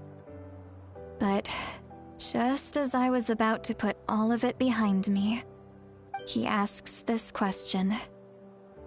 Would Natlan have been saved if the ceremony succeeded? Wait, but it's not his fault. He knows that. but he still feels guilty. Auroron has a strong ability to perceive souls. More than any of us. He understands just how dire the situation with ley lines has become. Maybe he chose to work with the Fatui because he still thinks he owes a debt to Natlan. I can only imagine what they told him. Traveler, didn't the captain say he found a way to solve the crisis? Maybe that's what brought Auroron into this. Anyway, we can't just let things go on like this. We have to convince him to come back! You don't look so good, Sweet Lolly. Maybe you should head back and get some sleep. Probably drank too much. It's okay. The fresh air is doing me good. Okay. Forget that. I need to go home. I hit it a little too hard. You've helped me so much already. How do I even begin to thank you? Hey, we're friends, aren't we? Besides, you already said you owe us a favor, so you don't need to worry about us. Good point. Well, I'll go home and get some sleep. We can figure out our next move in the morning.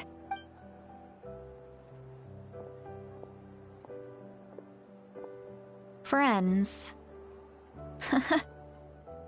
I like the sound of that. Auroron's probably back with the captain, don't you think? You mean about the backup plan? Do you really believe what the captain told us?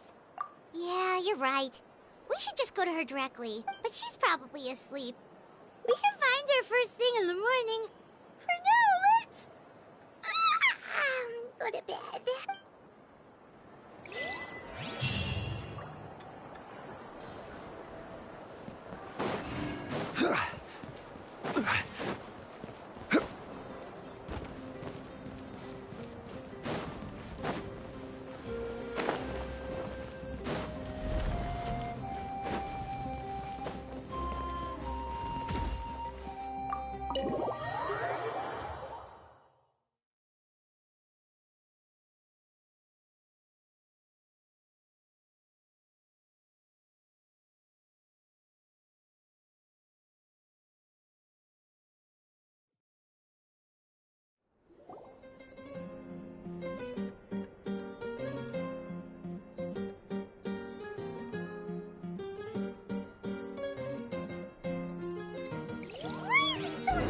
Outside. Pirates still haven't sleep. Well, guess we should see what's going on.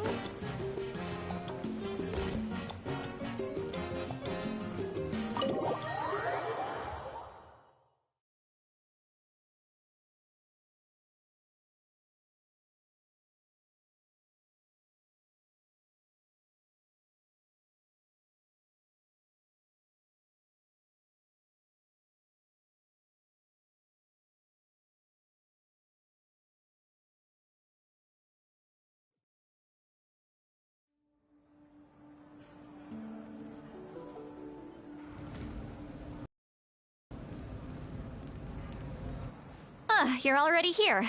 Wow, you're up early. That's impressive, especially after all the drinking last night. Let's not bring up last night.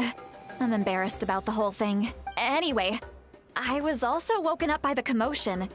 Looks like all the warriors from the stadium are on the move. I heard many areas have been attacked by the Abyss, including the Masters of the Nightwind. I need to head back right away. The Abyss attacked again? Are you sure you can handle it on your own? Do you need our help? I'll be fine. We also have the support of the warriors stationed at the various outposts. The stadium could always use more manpower, so you should join the forces here. I'm done making excuses for him. He's not a child anymore.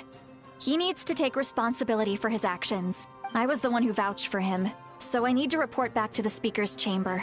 But I should be able to convince them to let me go back to my tribe first to deal with the attack. As for the ancient name, once we handle this crisis, I'll talk to Shilonen right away. Don't worry. I never forget a promise to a friend. Thank you. Alright, I need to start heading back. She left in a hurry. The situation must be really serious. Looks like...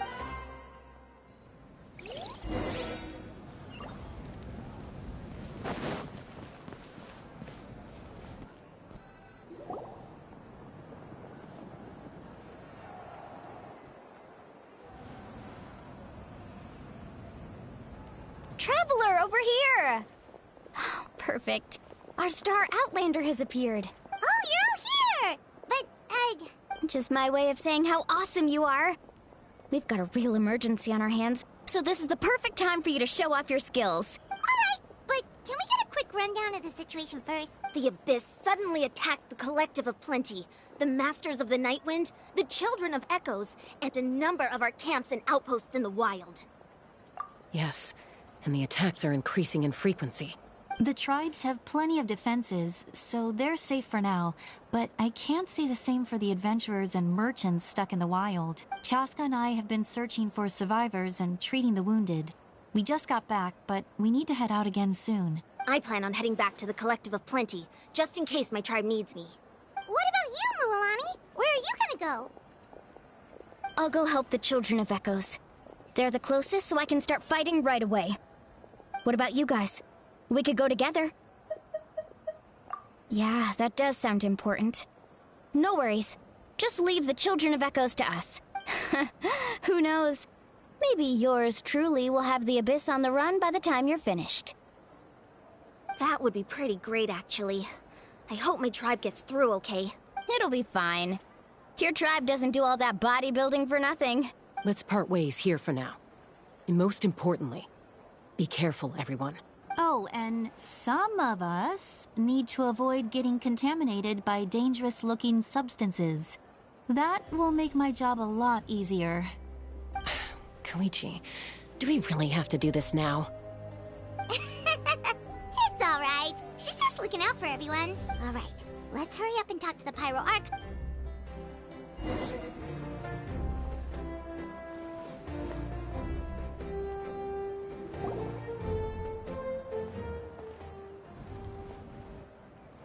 Oh, it's you two. As you can see, things are not looking good right now. People across Natlan are in danger. Look, I'm very interested in your recent adventures, but this is not a good time. So we'll have to keep our conversation short. That's alright, we're also in a hurry. We're gonna go help the Children of Echoes after this. What?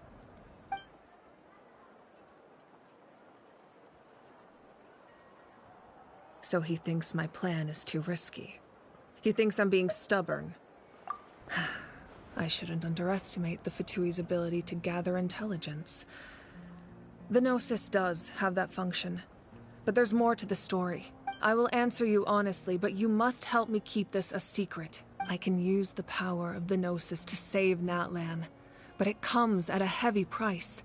The Gnosis would drain all the souls and memories from the Night Kingdom and weave them into a giant net, which would surround the ley lines and protect them against abyssal corrosion. Wait, you can use souls to weave a net?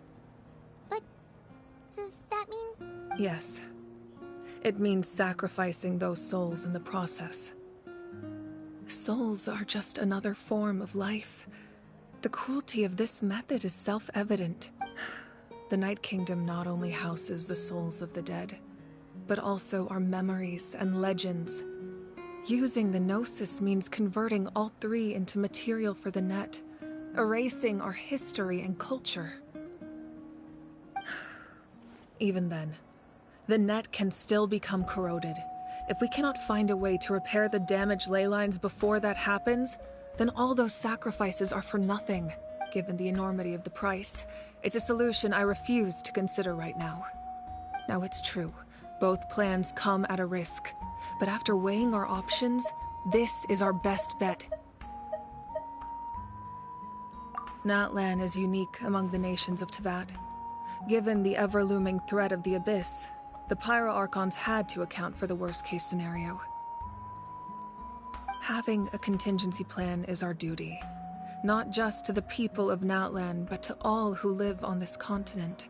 Still, this has always been a well-kept secret. I'm very curious how the captain— Oh, one more thing? The captain said he found another way to solve the problem. Could be equally as extreme, though. Without the Gnosis, he should have no other option. But I see no reason for him to lie. Seems like our only path forward is to track him down.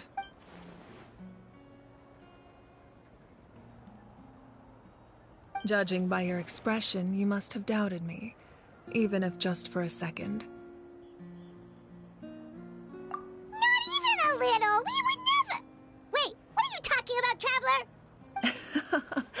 Just as expected. I appreciate your sincerity. Maybe it was out of caution, anxiety, or simple curiosity, but know this. No matter what, our goal remains the same. We both want to save the people of this land.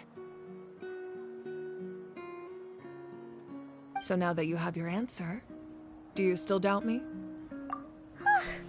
You scared Paimon. You've really got a lot of guts, Traveler. That's a good thing. Oh, and feel free to call me Mawika. It's what all my friends call me, and I like it that way.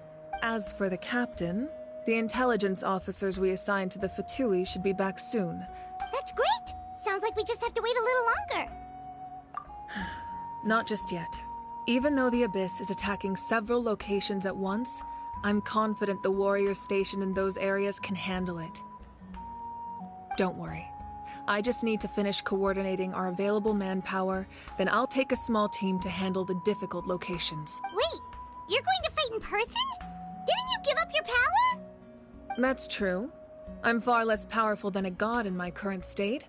But don't forget, I was an experienced and powerful warrior before I ever became the Pyro Archon. No matter how you look at it, my duty is on the front lines. I just think there's strength in numbers. If the people feel emboldened, that's just a bonus. Anyway, even if we respond to these threats in time, it's not a permanent solution in the long run. I've considered moving my people to other nations, but given their close connection to the Night Kingdom, a forced evacuation would have devastating consequences. I've told the chiefs of each tribe to strengthen their defenses and advise people against leaving their settlements. Now, I just need to find the right time to disclose the true nature of the crisis to the people of Natlan. Paimon's a little worried about how people will react. Yes, but that won't— Alright, we should head out. Maybe we can join up with Milani. She can't be too far ahead. No need to worry about me.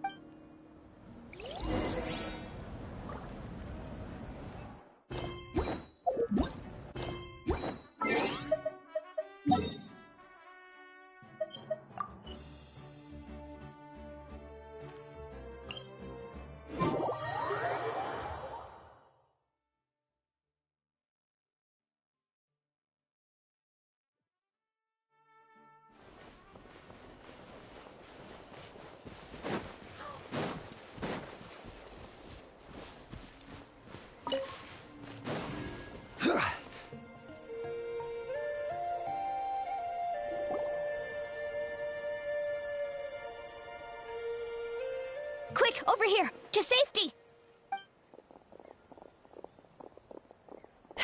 Kachina, how many people do you have left?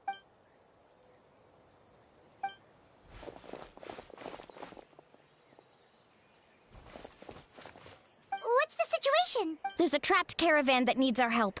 We need to rescue them as soon as possible. We'll go together.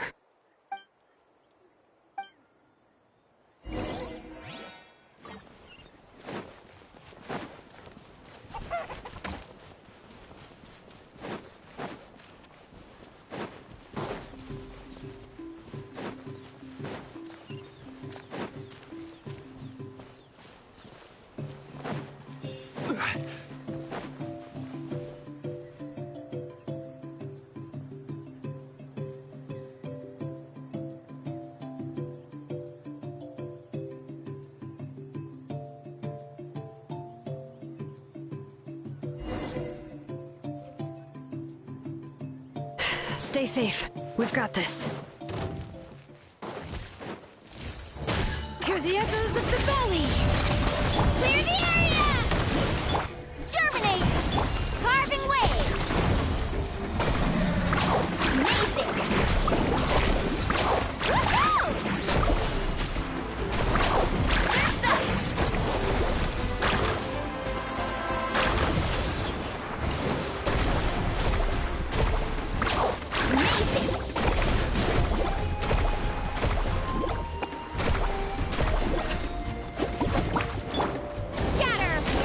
Surf's up!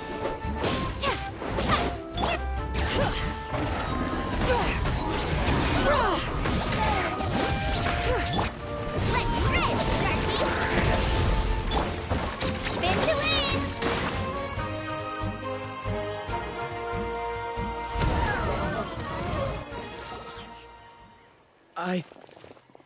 I really thought I was done for.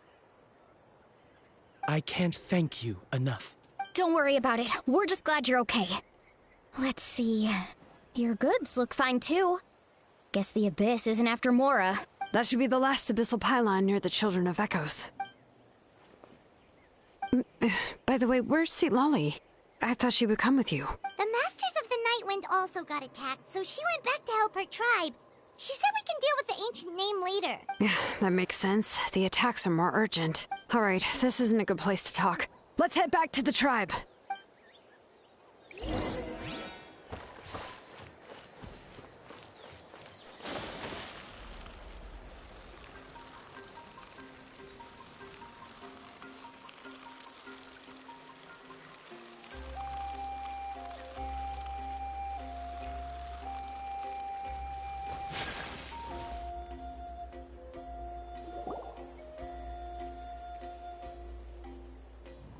Looks like a few people were hurt after all. Oh, I should have got here sooner. The Abyss threw a lot at us at once. I rushed out as soon as I heard the alarm, and there were already so many monsters. Before long, Kachina brought over a whole group of warriors, and just like that, we destroyed several pylons as a team.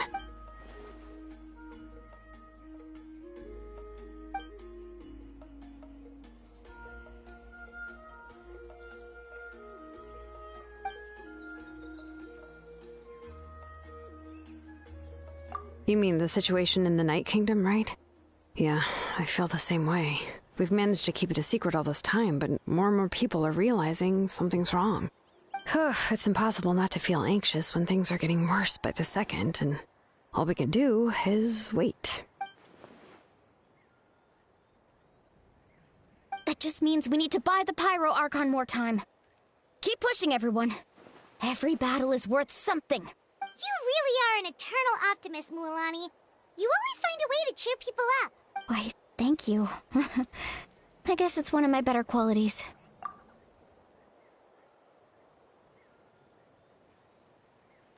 So, specifics aside, the Pyro Archon confirmed the Gnosis can resolve the crisis, but it comes at a huge price.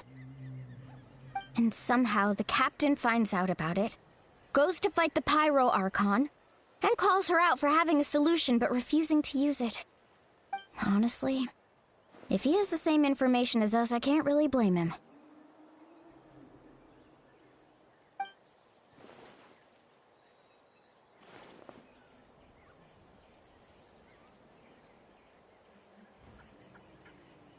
We talked to Moika before we left the stadium.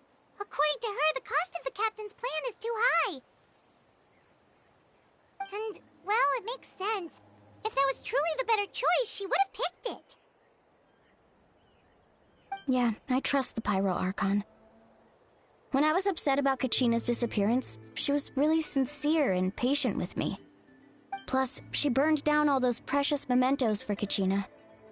She's already proven how much she values even a single person's life.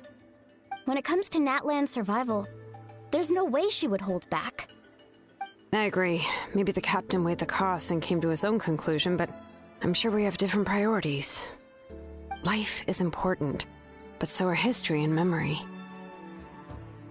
As the Archon, she can't tell us everything, but it seems like she wasn't holding anything back this time. The next question is, if the captain found a new way to save Natlan, how come the Pyro Archon has never heard of it?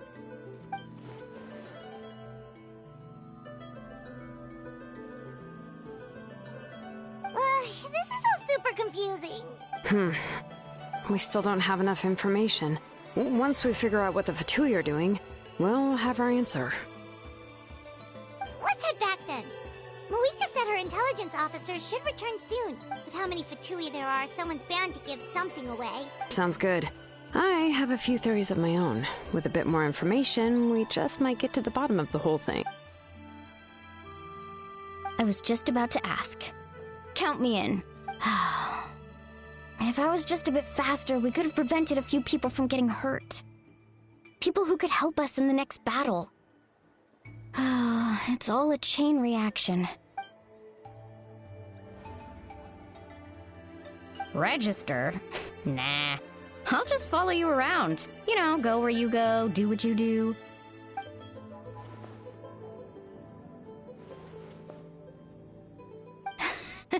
You got it. I just don't want to make the trip back. It's so far. Alright. See you all later. Let's get together and celebrate once this is over. Oh, you betcha!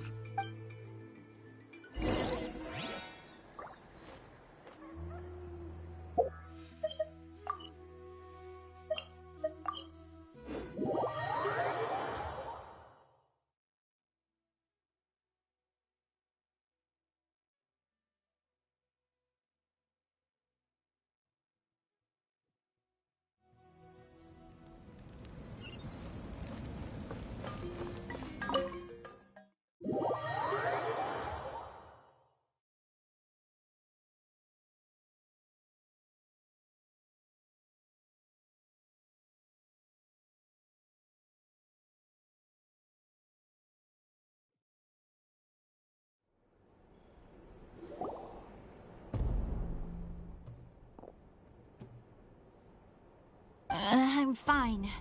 No need to worry. They ran into the Fatui while out on a mission and decided to follow them. The Fatui? Calm down and let me explain. Here's what happened.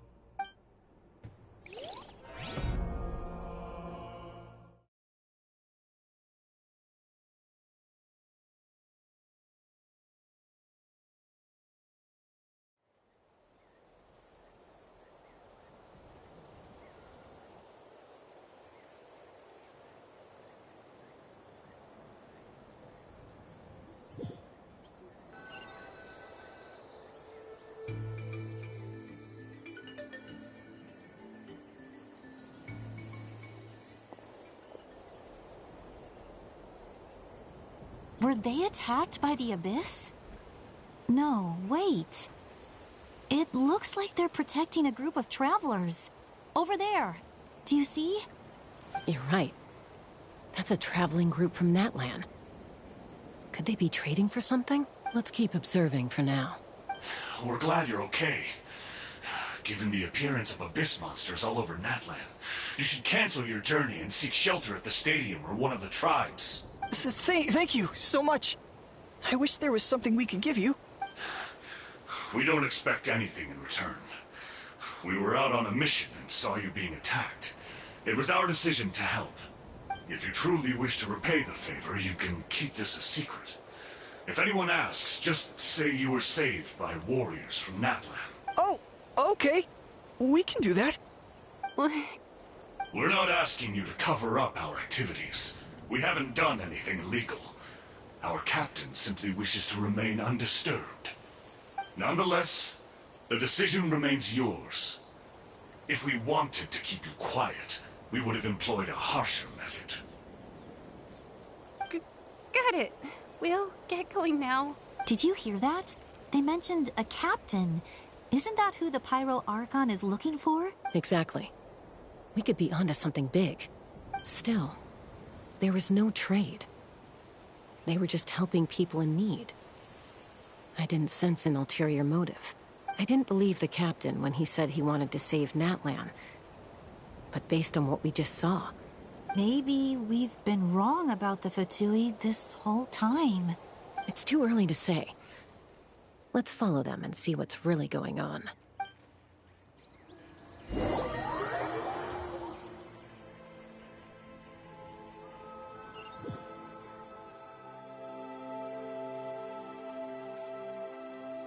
So this is where they were headed. Looks tricky. It's heavily guarded on all sides. Koichi, wait for me here. I'll go in and check it out. Oh, no you don't. How are you planning to get through all the guards? Look, I can use this terrain to my advantage. With our tribe's special way of getting around, I doubt they'll see me coming. We still can't see anything on the inside. What if you can't find cover? You won't have anyone to watch your back if you go in alone. The more heavily guarded the location, the more valuable the secrets. Even if the captain isn't here, we can still figure out what the Fatui are planning. That intel is worth the risk. Fine. You're not gonna listen to me anyway, so let me come with you. That's even more risky. You've been running around saving people for days. You're already at your limit. I'm confident I can protect myself. I'm not sure you can say the same. I can. You really believe that? Fine, don't believe me. But you can't honestly tell me infiltrating a heavily guarded Fatui hideout all on your own sounds more reasonable. You know, growing up, even if I insisted on doing something, it never gave you any trouble. I'm not sure you can say the same. All right. If we start arguing, this will never end. We can't let this opportunity go to waste. Guess that means I win. Don't worry, you're not the only capable young person from our tribe. I can handle this. All right. Same plan as usual. We split up, communicate with hand signals, make sure our blind spots are covered, and support each other once we strike. Got your ropes? Yeah, let's go.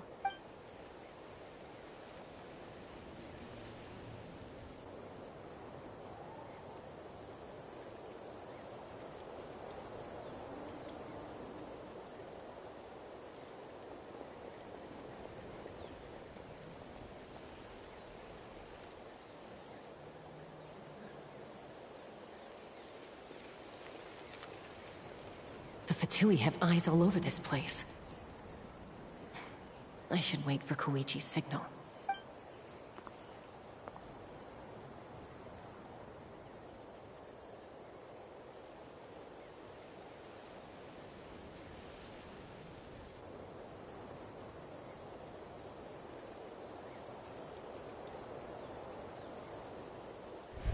Now.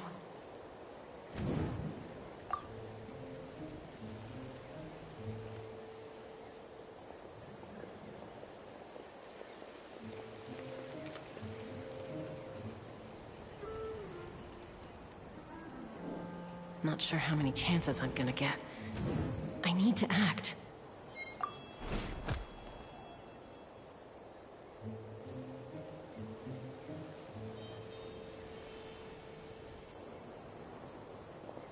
Good. I made it without getting caught. I should get to that platform over there. But it's guarded by the Fatui. Koichi should have line of sight. I'll wait for her signal.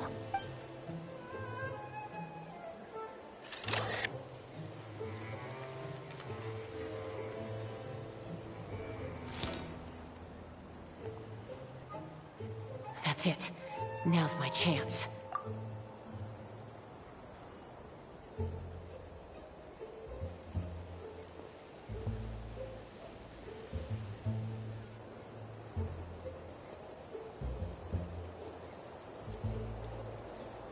It's no use staying in one place. I should keep moving. Looks like Chaska is helping me by keeping an eye on the Fatui movements. I'll wait for her signal.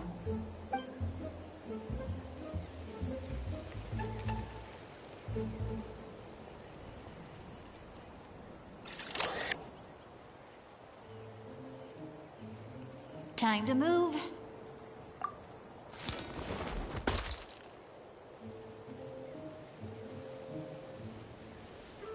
Whew. That was close. Almost got caught. Probably can't make it over in one go. I'll wait for my next chance. Now's my chance.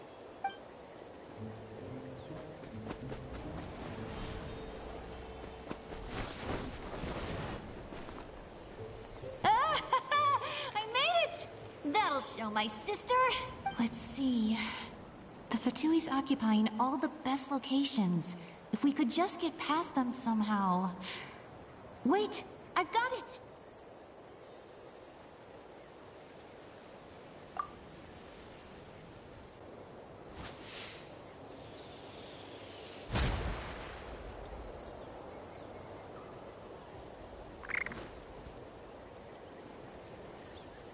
Huh? What's that noise? Did something explode? Oh, it stings! What the heck is that? I could ask you the same thing! Good, they're arguing. Looks like they just needed an excuse. They've probably had enough of this job already. The people on the hill over there left to help their comrades.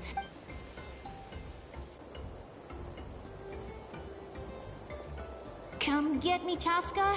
I hope she gets this hand signal. That's Koichi's signal. Smart idea. Alright, time to move. Give me your hand, quick. Coming! I checked, and this way is completely clear. It should lead us to the deepest part of this place.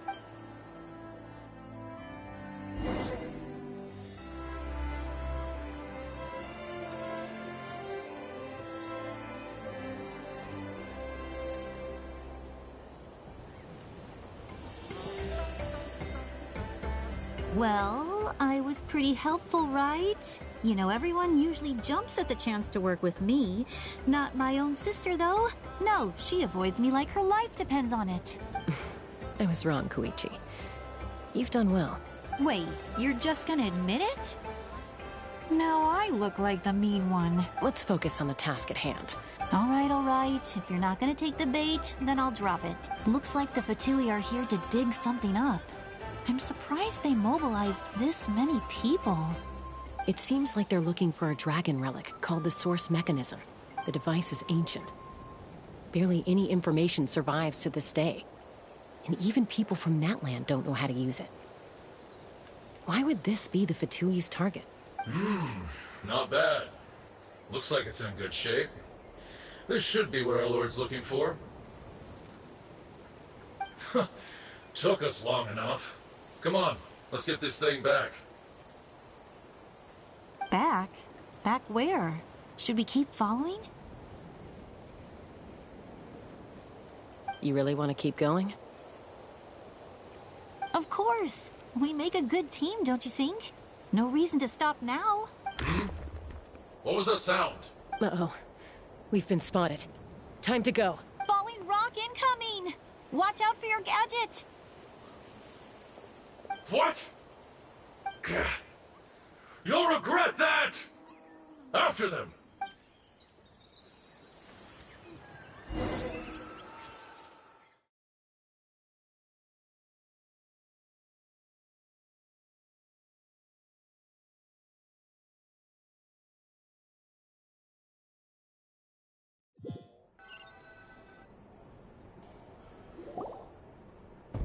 Once we got them off our tail, we went back to observe some more. They'd collected several identical pieces of something. It looked like they were waiting, though. So, Koichi got injured trying to get them off your tail? She pushed herself too hard and collapsed on the way back to the stadium. Well, I didn't cause you any trouble while we were fighting, right? So my perfect record remains. You've done very well. I could make a comment on knowing your limits, but it's not my place. I know. I'm already reflecting on my actions. So, our current intel suggests the Fatui is after the Source Mechanism. The device is a complete mystery, even to us. What does the captain want with it? I have no idea. But it's safe to assume the device could serve a similar purpose to the Gnosis. Shilonen, I need you to gather every scholar in Natlan familiar with the secret source. Yeah, I'll get right on it. Thank you both for your hard work. Koichi, it's time for you to get some rest. Oh, and there are gifts from your patients waiting at the speaker's chamber. I've prepared a small gift of my own as a token of gratitude. I'll send it to your home along with the others. My patients. That's so nice of them. Guess that means I'm doing something right. You don't need to give us anything, Archon. We were just doing our duty for Natlan. I should take Koichi home now. Well, if Koichi doesn't want her favorite Saurus crackers, then... I accept. Thank you, Archon. What am I gonna do with you? There's some for the rest of you as well. They're one of my favorites too, so don't be shy. I'll start investigating the Source Mechanism right away. If I learn anything, you'll be the first to know.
What's next for you two?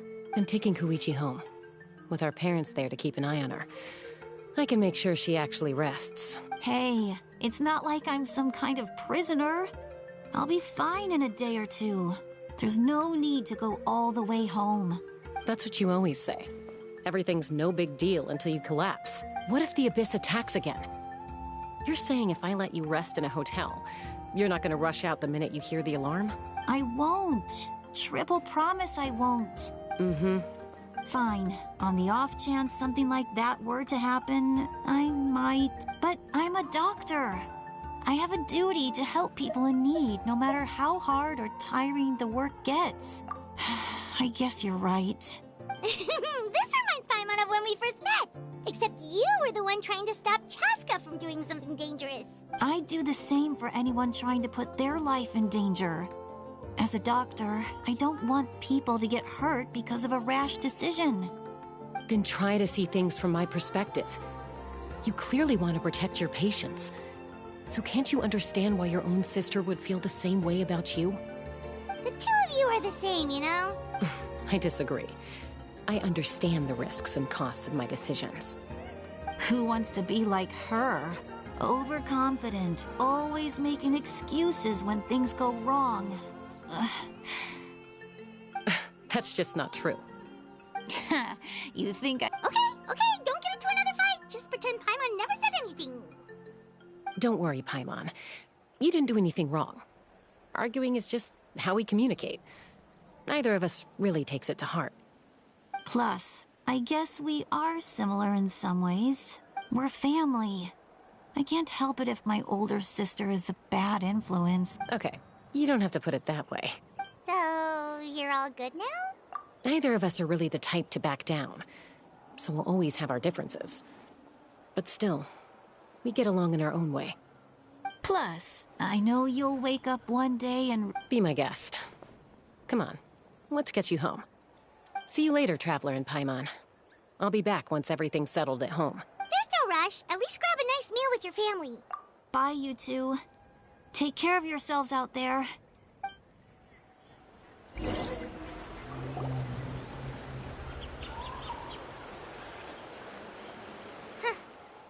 two will probably make up for real at some point, right?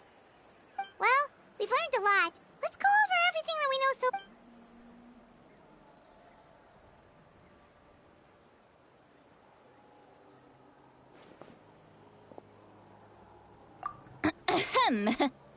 Sorry for popping up out of nowhere. Again. Why do you look so awkward? Oh, is there something you need from us? Okay, I won't beat around the bush. Oh, and I'm sorry for interrupting your rest. I'll treat you to some charcoal grilled steak to make up for it. Awesome! Just give us your orders! Hey, friends don't order each other around. I'm just here to share some news. Remember what we talked about before parting ways? Oh yeah, you mentioned how Auroron has always wanted to save Natlan, and something about his soul being fragmented. Paimon and the Traveler discussed it after you left, and we think Auroron is probably back with the Captain. What do you think? I agree with your hypothesis. And just now, I confirmed it myself. Auroron came back. He helped the Masters of the Nightwind defend our camp. What? He came back? I told him to give up whatever he's doing, but he refused.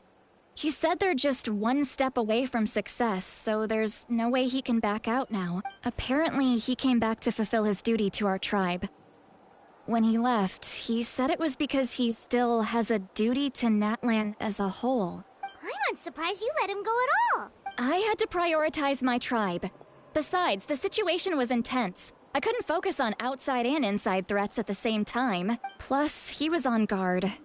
He knew I would try to go after him, so he made sure to keep his distance. I kept an eye out for a good opportunity, but it never came. All these years of calling me Granny, and I couldn't do a single thing for him in the end. Don't say that! Your tribe all raised him together, right?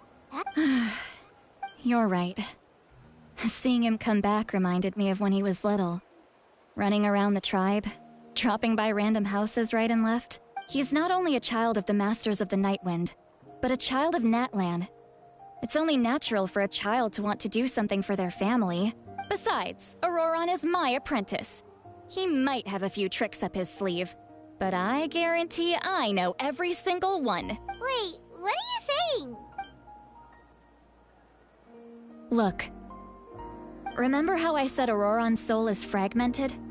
This is the talisman I created to keep it stable, and this gem is what makes the talisman work. It just so happens that Auroron is due for a gem replacement. Since I can't get close to him, I put the new gem in a supply bag and asked Aoife to bring it to him. You guys know Aoife, right? No? Well, he's a pretty famous vet around these parts. He's always bringing me all sorts of things, and he happens to be very good friends with Auroron. Aoife doesn't know what's going on, so he agreed, no questions asked. Auroron would find the gem as soon as he opened the bag. He knows how important it is, so I knew he would make the switch. He probably suspected that I tampered with it. But here's the catch. The trick is on the bag. The moment he touched it, a portion of his memories were copied onto the old gem, which he no longer needed. That's amazing. You can do something like that? Most people can't, but I can. That trick he used to bring you to the Night Kingdom isn't anything special, by the way. My technique is much more subtle. So in other words, we have a whole backup of Auroron's memories in this gem. The kid thinks he can take me on? Like I wasn't the one who taught him everything he knows? That's amazing, Seat Lolly. Let's take a look right away. Once we get to the bottom of this, we can finally track him down. I know he thinks of me as his grandma, but do you think he'll get mad at me for this? That's a tough question. Paimon doesn't have a grandma, so she's not the best person to ask. To be honest, I've always doubted my ability to look after him. I didn't stop the ceremony all those years ago, and now I'm useless again. But if I stop here, it will haunt me until I'm 500 years old. Every night I'll wake up in a fit of anger. Yeah, you're right. First anger, then tears. You're just making it worse, Traveler. I need to look at his memory. Even if he resents me, refuses to see me, or runs away for good, I don't care, and I won't blame him. You sure you'll be okay? We can come with you if you want. Did you just say... Is that okay? We have a pretty good reason to see it too, don't we? Because, right, we need leads on the Fatui. You... fine, you can come. Don't worry, we're professional adventurers. Then I place my trust in your professionalism. All right, time to sneak into someone else's memory and engage in some... unwanted spying. You heard it here first. Are you ready?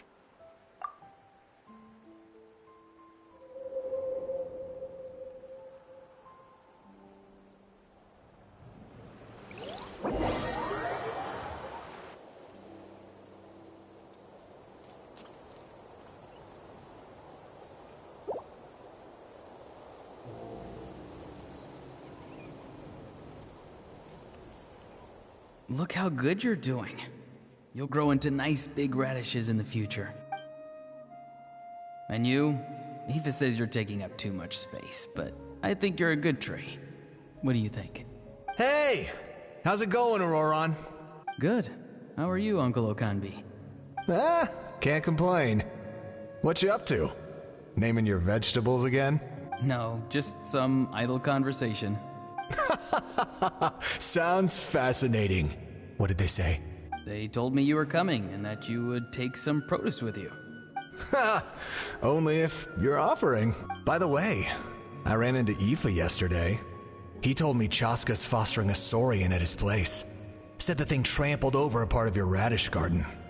I hope you two didn't get into a huge fight. No, don't worry. I'll find a way for him to make it up to me. I've already wrapped your share of the produce. Here you go. You really knew I was coming. That's pretty amazing. Light up the smoke and you can see the path through the shadows.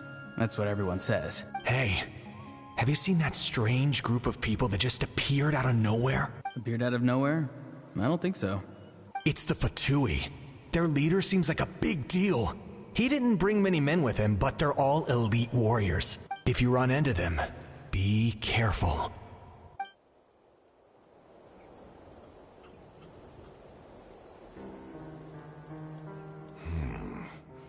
You're from the Masters of the Nightwind, are you not? Why do you live here alone? I enjoy living by myself out in the wild. I guess you're from the Fatui, the one everyone's calling a big deal. Not an inaccurate description. I'm looking for someone who may be known to you. Citlali is her name. Granny? What does an Outlander want with her? I've heard the name. You have business with her? There's no point to further questioning if you insist on hiding things from me. I shall seek answers elsewhere. Oh, he could tell I was lying, and now he's leaving? He gave up just like that? Hey! At least tell me why you're looking for Citlali. It's none of your concern. I have my own means of tracking her down. Why are the Fatui looking for her? What does she have to do with them?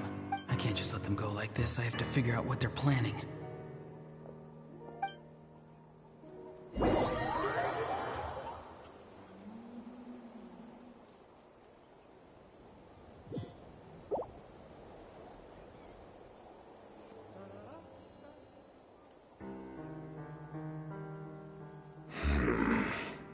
They've just been studying the ley lines and asking for leads on Granny.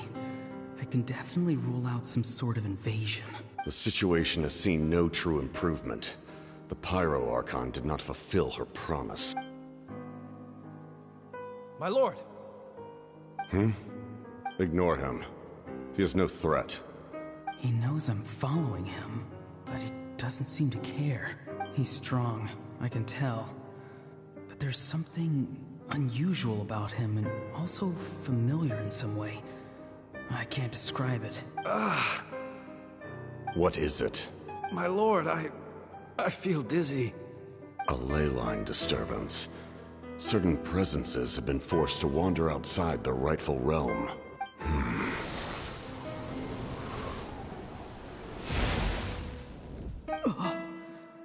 That was a spell from the Masters of the Nightwind. How did he know that? Is he sending those escaped souls back into the ley lines? How did he do that so easily? Soulfaring is supposed to be extremely difficult. This could be related to why he's searching for Granny. I feel much better. Thank you, my lord. Think nothing of it. Stay vigilant, and continue to gather information. The Abyss could attack at any moment. If you notice any irregularities, assume drill formation and be prepared to fight. However, there is no reason to over-engage. Information is our first priority. Yes, sir. Why are the Fatui fighting against the Abyss? Do they really mean us no harm?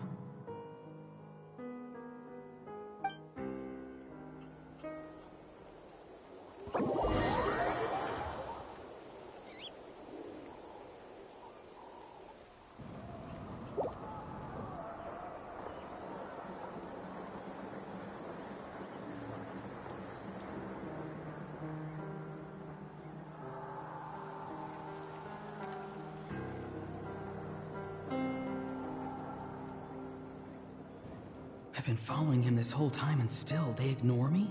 Do they really not care? It seems like his subordinates refer to him as the captain.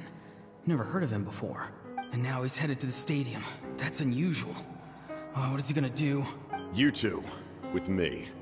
Everyone else, wait here as instructed.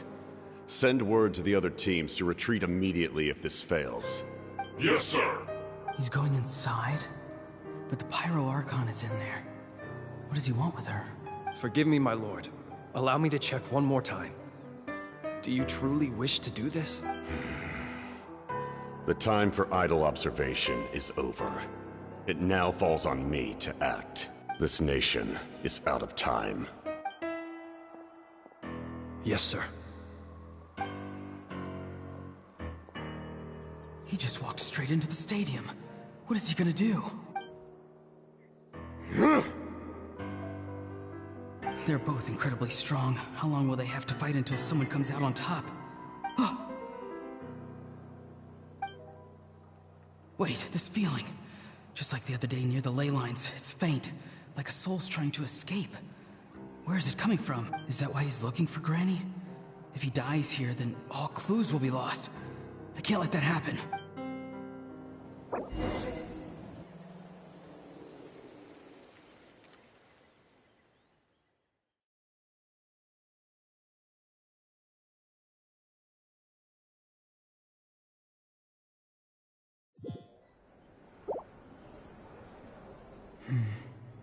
As for you, I must confess, I did not expect that little trick of yours to save the day. No matter how dense the fog, as long as the sun remains, we cannot turn day into night. She could have dispelled it. She simply chose not to. You don't have much time, and you're injured on top of that. What do you plan to do next? I'm beginning to see just how useful you may turn out to be. You heard something from here, didn't you?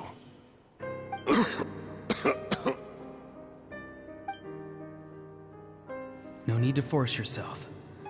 I've never seen anyone match the Pyro Archon in battle before. I didn't expect you to intervene at such a critical moment. You know I've been following you. Why didn't you stop me? When walking in the forest, it is only natural to encounter wild beasts. However, not every beast has the courage to come out and bite.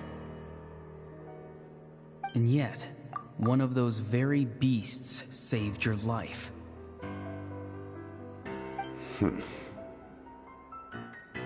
Then speak. What do you want? I didn't save you because I wanted something. My soul is more perceptive than others. I can sense that the ley lines are extremely weak. I don't know what the Pyro Archon is planning. Can she really save us? The questions you asked her just now, well, I've had very similar doubts. So I felt like I had to help you. So, you can tell the truth. That was quite a reckless decision to make. I'm not sure you realize that. There's no turning back for me now. What I did back there is going to get me in a lot of trouble. You attacked the Pyro Archon in broad daylight, and I used my spell to save you. A single glance was likely all it took for her to recognize my tribe. So, we're in the same boat. Seem to care little for my thoughts on the matter. It's too late for that. Start from the beginning. Why are you looking for Citlali? Do you know her? Explain your relation to her first. I know you two are acquainted. It was obvious the moment I mentioned her name. Citlali is my elder and my teacher. She taught me everything I know. It's my duty to protect her. If you truly wish to protect her, you should have let me perish at the Pyro Archon's hand.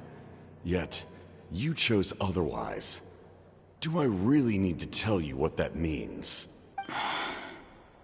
I want to do something to change Natlan for the better. Something I can accomplish with my own two hands. You're stranger than... Strange? Citlali is said to be the legendary Granny Eastli, someone capable of communicating with the Wyab, and the Wyab are the key to information on the Night Kingdom. Why do you need knowledge on the Night Kingdom? That is not something you need to know. Don't forget, I saved your life. Do you not believe the Fatui capable of betraying a debt? People can lie, but souls cannot. I can tell there's a weight to your soul, a sense of justice. You may not live among your tribe, but you certainly know their tricks. Let's go. We'll see if you have what it takes to join my plan.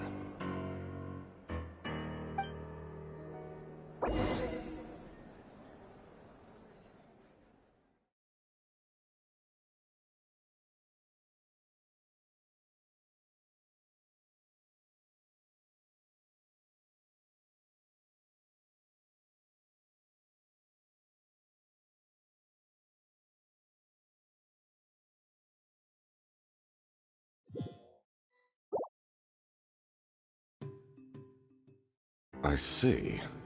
Interesting approach. Worth trying, I think. Rather than weaving a net to protect the ley lines, this method would address the root problem by reconstructing the ley lines themselves.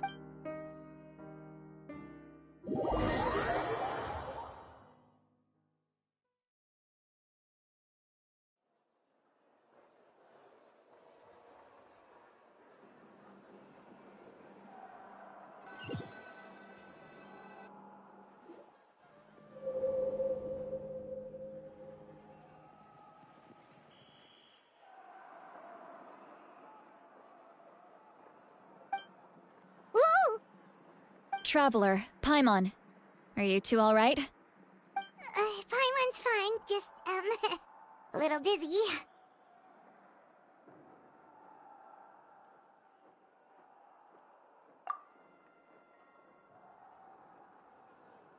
Of course. I'm so mad at him. After everything, he still can't let go of the past. For some reason, he thinks he owes something to the people who cared for him. Stubborn, self-righteous fool. Where's that gonna get him? Now that he's all grown up, he thinks no one can tell him what to do? He thinks he can just run away whenever he wants. I'll show him. If he tries to run one more time, he's got another thing coming. Maybe stubbornness runs in the family. Like grandmother, like grandson, as they say. Is that supposed to be a compliment? Huh! That kid's got nothing on me. Anyway, back to what we just saw. I don't even know what to make of it. Yeah, the captain seriously wants to reconstruct the ley lines? What does it even mean? Something like the loom of fate, maybe? But how does that help with the abyss? The loom of fate? Oh, it's kind of hard to explain. Basically, it's a device from Conrio that has unbelievable power. Anyway, if he really wants to manipulate the ley lines, everyone in Natlan will be affected. Oh, this is big. Which means the captain has been honest from the very beginning. Auroron's memory proves that. Why is he so obsessed with saving Natlan? Oh, we've got to tell Moeka about this right away. Yes, she needs to know about this. Now.